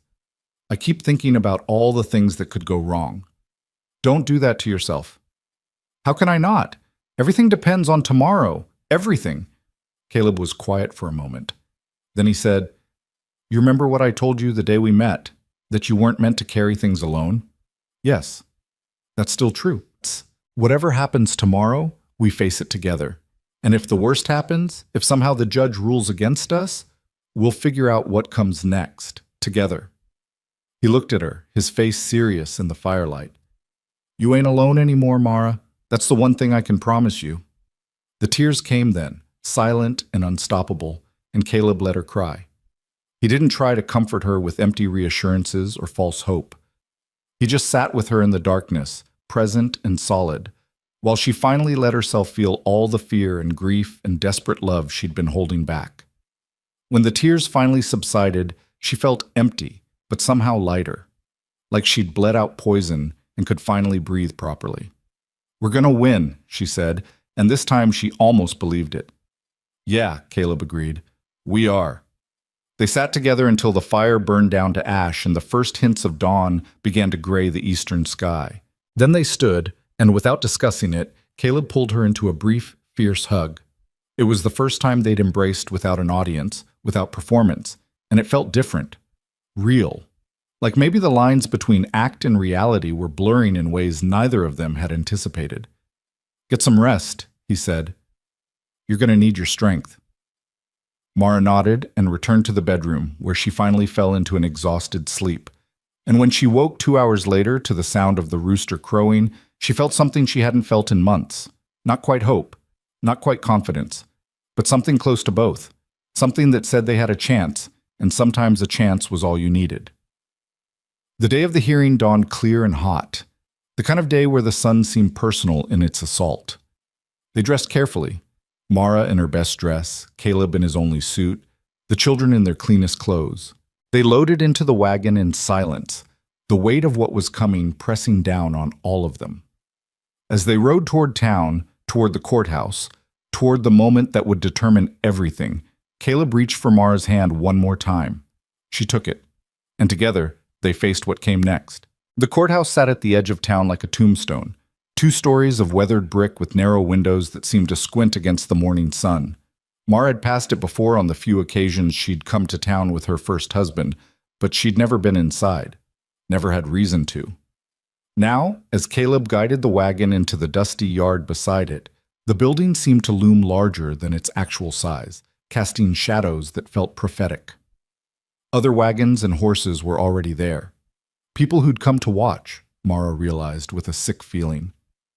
In small towns, a custody hearing was entertainment, drama, something to break the monotony of daily life.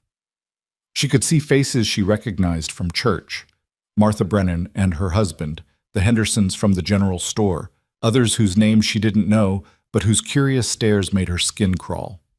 And there, climbing down from a hired carriage with the careful precision of a man afraid of soiling his expensive clothes, was Silas. He looked exactly as he had at the cabin, overdressed for the climate, every hair in place, his expression arranged in an expression of pious concern that made Mara want to scream.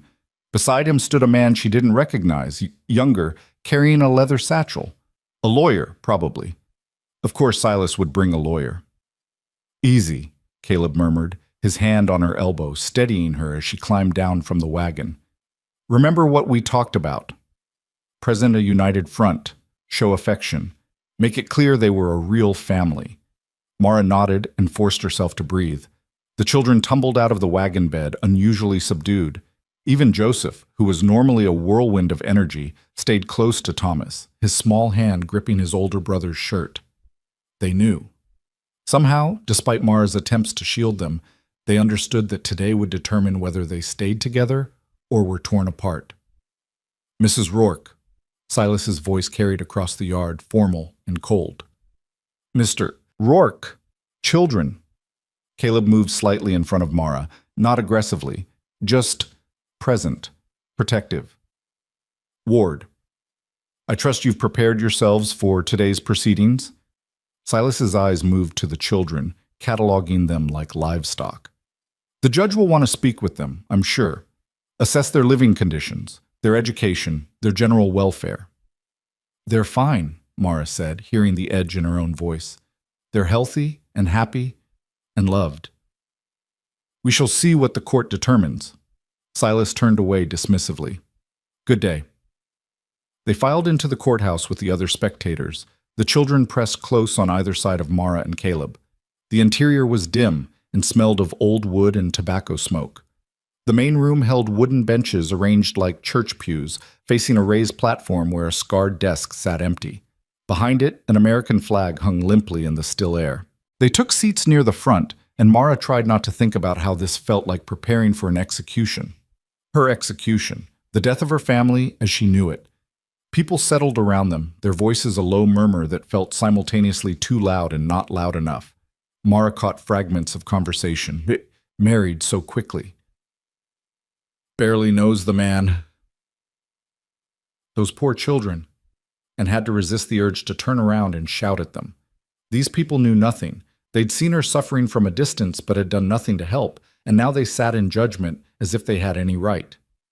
"All rise!" The bailiff's voice cut through the room, and everyone stood as the judge entered. He was older than Mara expected, 70 at least, with a shock of white hair and a face mapped with wrinkles. He wore simple black robes and moved with the careful slowness of a man whose bones ached. When he sat, everyone else followed suit, the benches creaking under the weight of collective anticipation. "This is a hearing regarding custody of 6 minor children," the judge said, his voice surprisingly strong for his age. "Silas Ward, petitioner, versus Mara Rourke, respondent. Mr. Ward, you filed the initial claim?" Silas stood, and his lawyer stood with him.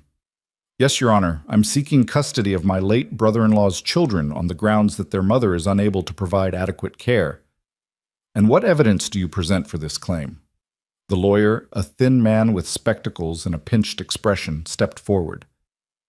"Your Honor, at the time the petition was filed, Mrs. Fielding, now Mrs. Rourke, was living in extreme poverty.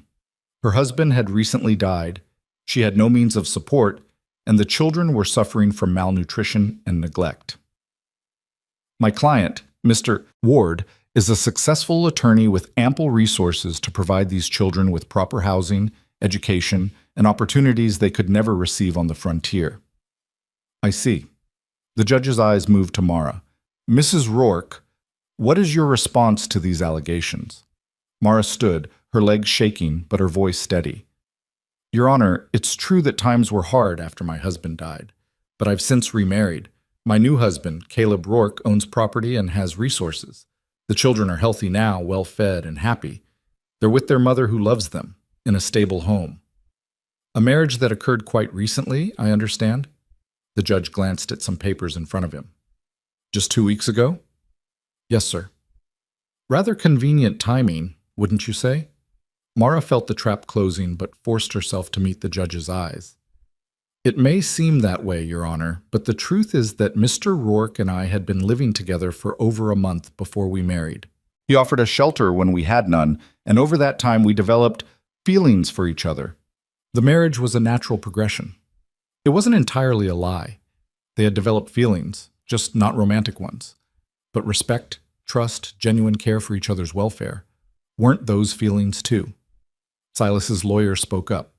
Your Honor, it's quite clear that this marriage is a legal fiction created solely to circumvent my client's legitimate claim.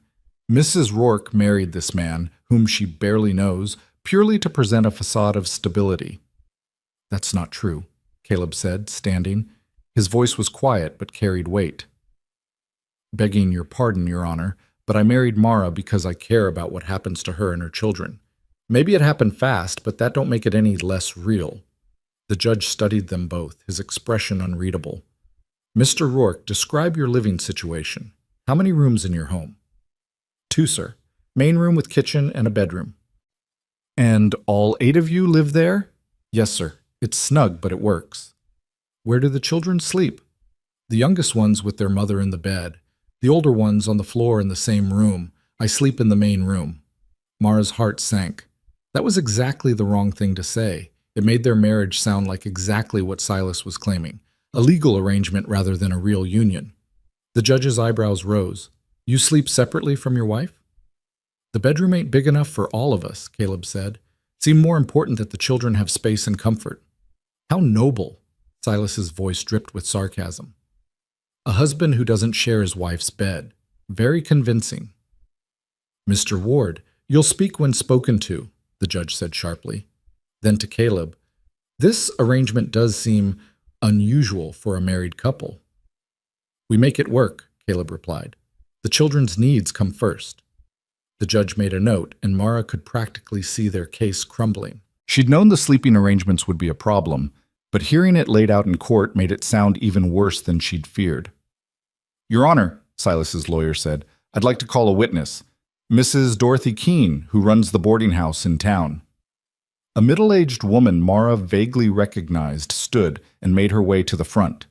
She was sworn in and took a seat, her expression nervous but determined. Mrs. Keene, the lawyer said, you've had occasion to observe Mr. Rourke prior to his marriage. Is that correct? Yes, sir. He's stayed at my boarding house several times when he comes to town for supplies. And during these stays, did he ever mention being courted by or courting a widow with 6 children? No, sir. Never mentioned no woman at all, actually. Kept to himself mostly. And after his marriage, did his behavior change? Well, Mrs. Keene glanced at Mara apologetically. He still seemed like the same man, quiet, polite. Didn't act like a man in love, if you know what I mean. No happiness about him, no lightness, just the same as always. Thank you, Mrs. Keene. The woman returned to her seat, and Mara felt the weight of her testimony settling over the room. The lawyer called 2 more witnesses, men who'd known Caleb for years and testified that he'd never shown interest in remarrying, never mentioned wanting a family, had seemed content in his solitude. Each testimony built the same picture. This marriage was out of character, suspicious, obviously constructed for legal purposes. Your Honor, Silas's lawyer said, the evidence is clear. This marriage is a sham designed to give the appearance of stability while allowing Mrs. Rourke to maintain custody. My client offers these children a genuine home with genuine resources. Not a frontier cabin with 8 people crammed into 2 rooms, not a hastily arranged marriage between strangers, but a proper household with education and opportunities. The judge was silent for a long moment. Then he said, I'd like to speak with the children, starting with the oldest. Mara's heart stopped. This was it, the moment when everything could fall apart. If Thomas said the wrong thing, if any of the children revealed that Caleb and Mara barely knew each other, that the marriage was motivated by fear rather than love. Thomas stood and walked to the front with a steadiness that belied his 10 years. He was sworn in and sat in the chair, his small frame almost swallowed by its size. "Son," the judge said gently, "I need you to answer some questions honestly. Can you do that?" "Yes, sir." "Do you like living with Mr. Rourke?" Thomas glanced at Caleb, then back at the judge. "Yes, sir. Very much." "Why?" "Because he's kind. He teaches me things, how to work with horses, how to mend fences, how to be a man, I guess. And he cares about us, about all of us." "Does he discipline you, treat you harshly?" "No, sir. He's firm when he needs to be, but he ain't mean. Never raises his hand or his voice." "And your mother? Is she happy with him?" Thomas hesitated, and Mara held her breath. "She's better than she was. Before, she was so tired all the time, so sad. Now she smiles sometimes, laughs. I think Papa Caleb makes her feel safe." The judge made a note. "You call him Papa Caleb?" "Yes, sir. Because he ain't my real papa. That was my father who died. But he's papa enough, if that makes sense." Something in the judge's expression softened slightly. "It makes perfect sense, son. Thank you." Thomas returned to his seat, and the judge called Sarah forward. She was more nervous, her voice barely above a whisper, but she said essentially the same things, that Caleb was kind, that they had enough food now, that she felt safe. One by one, the children testified. The twins together, since they refused to be separated. Lily, who cried but managed to say that she liked having Papa Caleb read to her at night. Even Joseph, who the judge questioned briefly and gently, asking only if he was happy. The boy's enthusiastic "yes" and subsequent rambling about the toys Caleb had carved him brought scattered smiles from the spectators. When the last child had testified, the judge sat back and steepled his fingers. "Mr. Ward, I understand your concerns. The initial reports of Mrs. Fielding's situation were indeed dire. However, circumstances have changed significantly. The children appear healthy and well cared for. They're clearly attached to Mr. Rourke and express no desire to leave." "They're children," Silas protested. "They don't understand what's in their best interest. I can provide them with education, with culture, with opportunities this frontier life will never offer." "Perhaps, but you can't provide them with their mother or with a man they've come to see as a father figure." The judge paused. "However, I do have concerns about the legitimacy of this marriage." Mara's stomach plummeted. They were going to lose. After everything, all the planning, all the performance, all the hope, they were going to lose. "Your Honor," a voice said from the back of the room. Everyone turned. Martha Brennan stood, her expression determined. "Mrs. Brennan," the judge said, surprised, "do you have something to add?" "If it please the court, I do." Martha walked forward, her sensible boots clicking on the wooden floor. "I'm the wife of Reverend Brennan.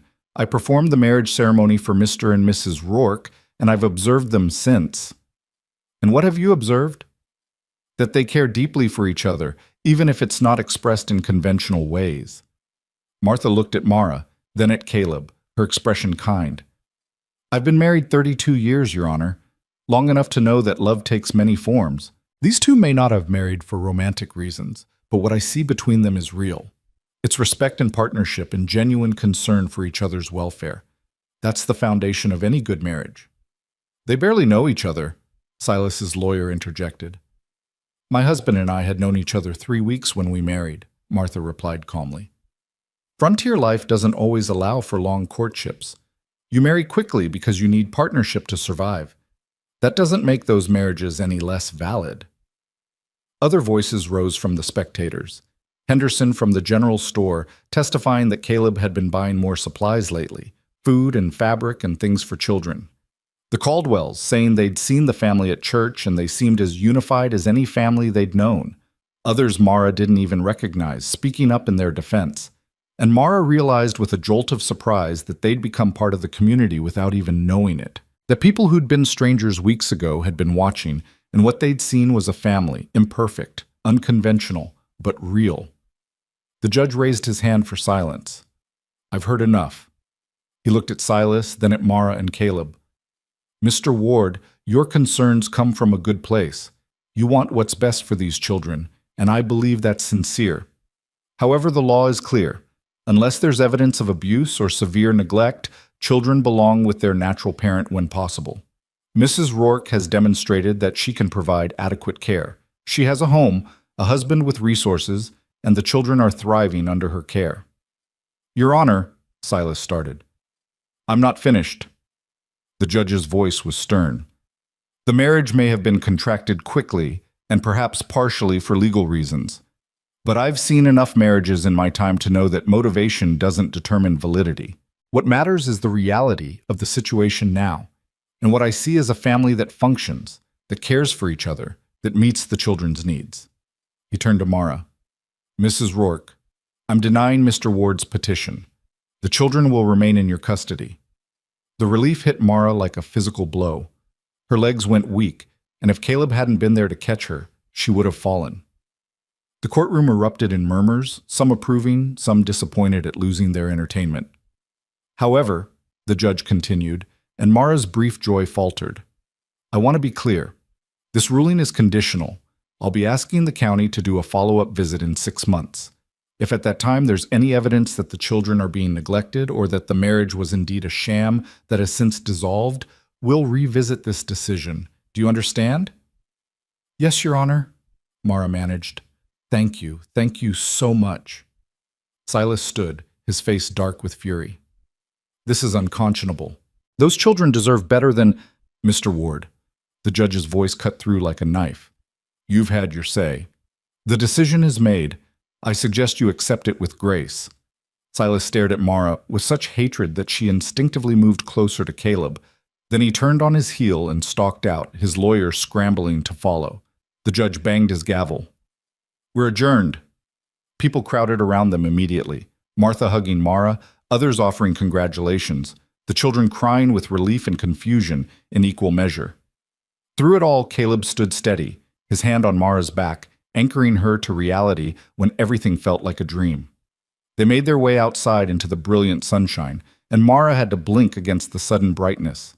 The world looked different somehow, sharper, more vivid, like she was seeing it clearly for the first time in months.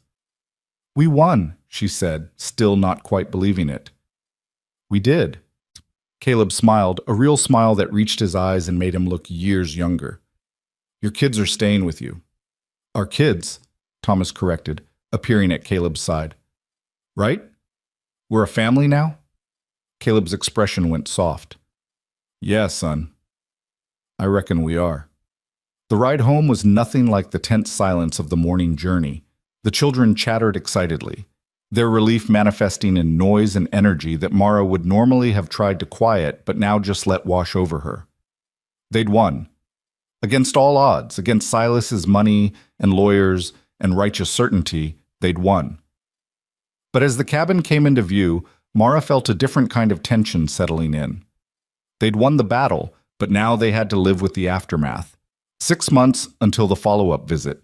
6 months of maintaining the fiction of their marriage, of living as husband and wife when they were really just, what? Friends? Partners? Something without a name? That night, after the children were finally asleep, exhausted from emotion and celebration, Mara found Caleb on the porch. He was whittling something by lamplight, his hands moving with practiced precision. Can't sleep? He asked without looking up. Too much thinking. She sat beside him, close enough that their shoulders almost touched. About what happens now. We keep doing what we've been doing. Raise the kids, work the land, live. For 6 months? And then what? And then the county comes, sees everything's fine, and leaves us alone. Caleb glanced at her. Unless you're wanting out? We could wait until the follow-up is done and then dissolve things if that's what you want. Did she want that? Mara tried to imagine returning to her old life, alone with her children, struggling to survive, carrying everything on her own shoulders again. The thought made her tired just considering it. I don't know what I want, she admitted. A month ago, I wanted to keep my children fed and alive. Now I have that, and I should be grateful. But instead, I'm just confused. About what? About us. About this. She gestured vaguely at the space between them. We're married, but we're not. We care about each other, but it's not love. We're partners, but we're also strangers. I don't know what we are. Caleb set down his whittling and was quiet for a long moment. You know what I think? I think we're whatever we decide to be. Ain't nobody else's business but ours. The judge made it his business. 6 months from now. 6 months from now, he'll see a family that works. That's all that matters. Caleb turned to face her fully. Look, I know this ain't conventional. I know you married me for the wrong reasons, and I married you for maybe the right reasons, but in the wrong way. But here we are, and maybe instead of worrying about what we should be, we just be. See where it goes. And if it goes nowhere, then we've still got partnership and respect and a shared purpose. That's more than a lot of marriages have. He was right, Mara realized. They didn't need to define this or force it into a shape it wasn't meant to take. They could just exist as they were. Two broken people who'd found in each other something like healing, even if it didn't look like the storybook said it should. All right, she said. We'll see where it goes. The weeks that followed developed their own rhythm, different from the tense performance of before. With the immediate threat gone, they could relax into themselves, into each other. Caleb moved back to sleeping in the barn most nights, though no one was checking anymore. They didn't hold hands unless it felt natural. They spoke honestly rather than carefully, and slowly something shifted. It started small.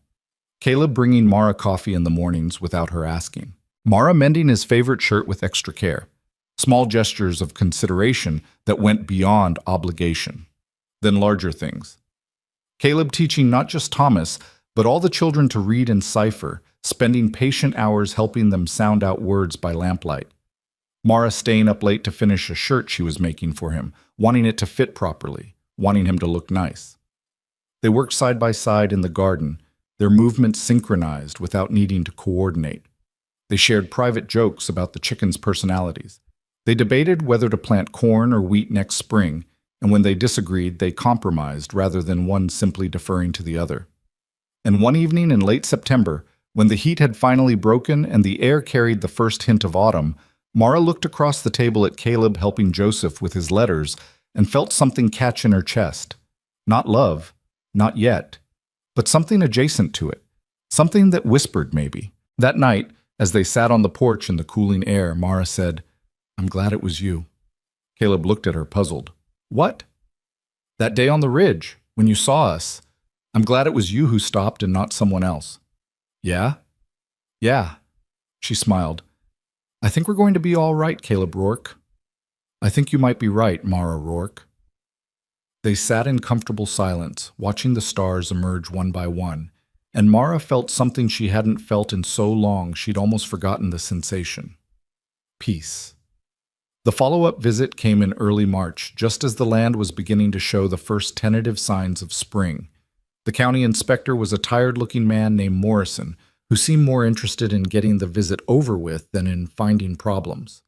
He walked through the cabin, asked the children a few cursory questions, noted that everyone appeared healthy and adequately clothed and fed, and signed his papers with obvious relief. "Everything seems in order," he told Mara and Caleb. "The court will receive my report, but I see no reason for further concern." When he left, Mara found herself fighting tears. It was truly over. Silas had no more claims, no more legal recourse. Her children were hers, permanently and irrevocably. But that evening, as they sat down to dinner, all 8 of them crowded around the table that Caleb and Thomas had extended to fit everyone, she realized something else. They weren't hers anymore. Not just hers. They were theirs. Somewhere in the past months, without anyone quite noticing when it happened, they'd stopped being 2 separate entities joined by legal necessity and had become something unified. A family not by blood or by law, but by choice, by daily acts of care and sacrifice, by the 1,000 small ways they'd learned to accommodate and support and love each other. That night, Mara didn't go to the bedroom immediately after the children were asleep. Instead, she stayed in the main room where Caleb was banking the fire for the night. "Caleb?" "Yeah?" "I've been thinking about our arrangement." He straightened, and something in his expression went guarded. "Yeah?" "The bedroom. It's bigger than we need for just me and the littlest ones, and you're getting too old to be sleeping on the floor of the barn every night." "I manage fine." "I know, but—" She took a breath. "What if we divided it? Hung a curtain down the middle. You could have actual privacy and a real bed, and I'd still have space for the children who need me close. Caleb was very still. You sure about that? I'm sure that you deserve better than what you've had. You've given us everything, and you sleep in a barn. It's not right. Mara, I don't want you to feel like I don't feel anything except grateful. And maybe, she paused, looking for the right words, maybe like this is what family does. They make space for each other. Something in Caleb's expression softened. All right then, if you're sure. I'm sure. They hung the curtain 2 days later, a heavy canvas that divided the room neatly in half. Caleb moved his few possessions in, and for the first time since they'd married, they truly shared the space. It was strange at first, hearing him move around on the other side of the curtain, knowing he was there even when she couldn't see him. But it also felt right somehow, like a family should be, close but with boundaries, together but with respect for privacy. Spring turned to summer, and with it came abundance. The garden flourished under their combined care. The chickens produced more eggs than they could eat, and they sold the surplus in town. Caleb and Thomas, working together, repaired the roof and built an addition to the cabin, a separate room for the boys, giving everyone more space. And somewhere in the midst of all that work and growth, Mara realized something startling. She was happy, not the delirious happiness of new love, or the satisfaction of meeting others' expectations, just the quiet, steady happiness of a life that worked, of children who thrived, of days filled with purpose and nights filled with rest.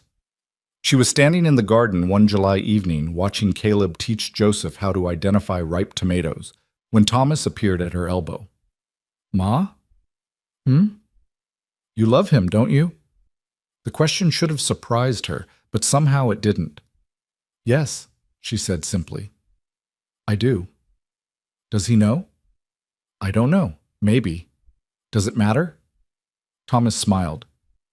Reckon he loves you too, even if neither of you have said it. What makes you think that? The way he looks at you when he thinks nobody's watching, like you're, I don't know, like you're the best thing that ever happened to him.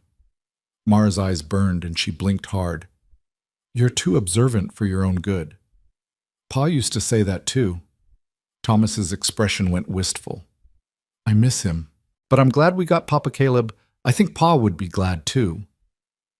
That night, after the children were asleep and the house was quiet except for the usual creaks and sighs, Mara stood at the curtain dividing their room. She could see lamplight glowing through the canvas, could hear Caleb moving around as he prepared for bed. Caleb? Yeah? Can I come over there? A pause, then, yeah, course. She pulled the curtain aside and found him sitting on the edge of his bed, pulling off his boots. He looked up at her, his expression cautious but open. Something wrong? No, I wanted to say thank you for everything, for all of it. You've thanked me before. I know, but I don't think I really meant it before. Not like I mean it now. She sat beside him, careful to leave space between them. You saved us, Caleb, not just from starvation or from Silas. You saved us from giving up, from losing who we are. You saved yourself, Caleb said quietly. I just gave you the space to do it. No, we saved each other. She looked at him, at this man who'd become so essential to her life she couldn't imagine it without him. I know this wasn't what either of us planned, but I'm glad it happened anyway. Me too. They sat in silence for a moment, and then, moving without thinking about it, Mara leaned her head against his shoulder. Caleb stiffened for a second, then relaxed, his arm coming around her in a gesture that felt as natural as breathing. I love you, Mara whispered. I didn't think I'd ever say that to anyone again. But it's true. I love you. Caleb was quiet for so long she thought maybe he hadn't heard. Then, I love you too. Have for a while now, I think. Just didn't know how to say it. Mara lifted her head to look at him, and what she saw in his face took her breath away. Not passion or intensity, but something steadier. Something that looked like home. When he kissed her, it was gentle and unhurried, like they had all the time in the world. And maybe they did. Maybe that was the gift they'd been given, not a fairy tale romance, but something better, Something real and hard-won and built on a foundation of respect and sacrifice and genuine care. When they finally pulled apart, both of them were smiling. "So," Caleb said, "what happens now?" "Now?" Mara glanced at the curtain, at the careful division they'd maintained. "Now I think we stop pretending we need that curtain." "Yeah?" "Yeah." They took it down the next morning, working together to fold the heavy canvas and store it in the barn. The children watched with knowing smiles, and Mara realized they'd probably figured out what was happening long before she had. Life continued, but different now, better. They still worked hard, the land demanded it, but the work felt lighter somehow, shared between two people who'd chosen each other not once but repeatedly, in 1,000 small daily choices. In August, Mara discovered she was pregnant. She'd suspected for a few weeks, but had been afraid to believe it, afraid to hope. But when the nausea and fatigue became undeniable, she had to accept the truth. She told Caleb one evening as they sat on the porch watching the sunset. He'd gone very still, his expression unreadable. "You sure?" "Pretty sure." "How do you feel about it?" Mara thought about it. Another child, another mouth to feed, another body to clothe, another life to be responsible for. A year ago, the thought would have terrified her, but now... "Happy," she said, surprised to find it was true. Scared, but happy. Caleb's hand found hers, their fingers interlacing with practiced ease. "Me too." The baby came in early March, on a night when the stars seemed close enough to touch, and the air carried the promise of spring. Mara labored in the bedroom with Martha Brennan attending her, while Caleb waited in the main room with the children. It was nothing like her previous births. There was no fear, no grinding poverty, no husband dying in the next room. Just pain and work, and the knowledge that on the other side of it waited new life. When the baby finally arrived, a girl with a lusty cry and a shock of dark hair, Martha cleaned her off and placed her in Mara's arms. "She's beautiful," Martha said. "What will you name her?" Mara looked down at the tiny face, at the eyes that would probably be brown like Caleb's, at the impossible perfection of miniature fingers and toes. She thought about everything they'd been through to get to this moment, the hunger and fear and desperation, but also the kindness and sacrifice and love that had saved them. "Hope," she said. "Her name is Hope." Caleb came in then, moving quietly, his face full of wonder. The other children crowded in behind him, jostling to see their new sister. "She's so small," Lily whispered. "Were we that small?" Samuel asked. "Smaller," Mara said, smiling. "All of you were much smaller." Caleb sat on the edge of the bed, and Mara shifted the baby so he could see her properly. His hand came up to touch her tiny head, his fingers gentle against the soft skull. "Hello, Hope," he murmured. "Welcome to the family." And looking around at all of them, her husband, her children, the baby in her arms, Mara felt something settle deep in her chest. Not an ending, but a beginning. Not a rescue, but a transformation. They'd come through fire and drought and desperation, and somehow, impossibly, they'd emerged on the other side not broken, but stronger. They'd become something none of them had planned, but all of them needed. A family knit together not by blood or circumstance alone, but by choice and love, and the daily act of showing up for each other. "Thank you," she whispered to Caleb. "For what?" "For stopping that day, for seeing us, for staying." Caleb smiled, and in his eyes she saw the reflection of everything they'd built together. "Thank you for letting me." That night, after Martha had left and the children were finally asleep and the baby nursed and settled, Mara stood at the window looking out at the land. The same land that had once seemed so hostile, so unforgiving, now, in the moonlight, it looked almost gentle, full of possibility.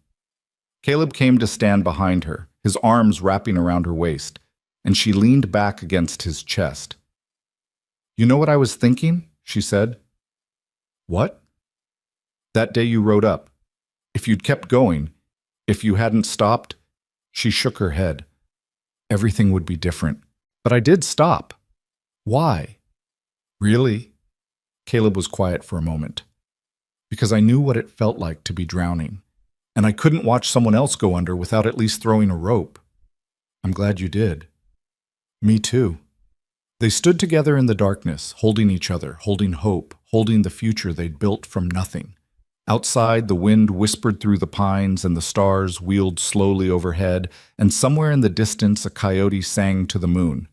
And inside the cabin, warm and full and alive with the sound of breathing children, a family slept. Not the family anyone had planned, not the family the storybooks promised, but a family nonetheless. Real, imperfect, whole. And that was more than enough. That was everything.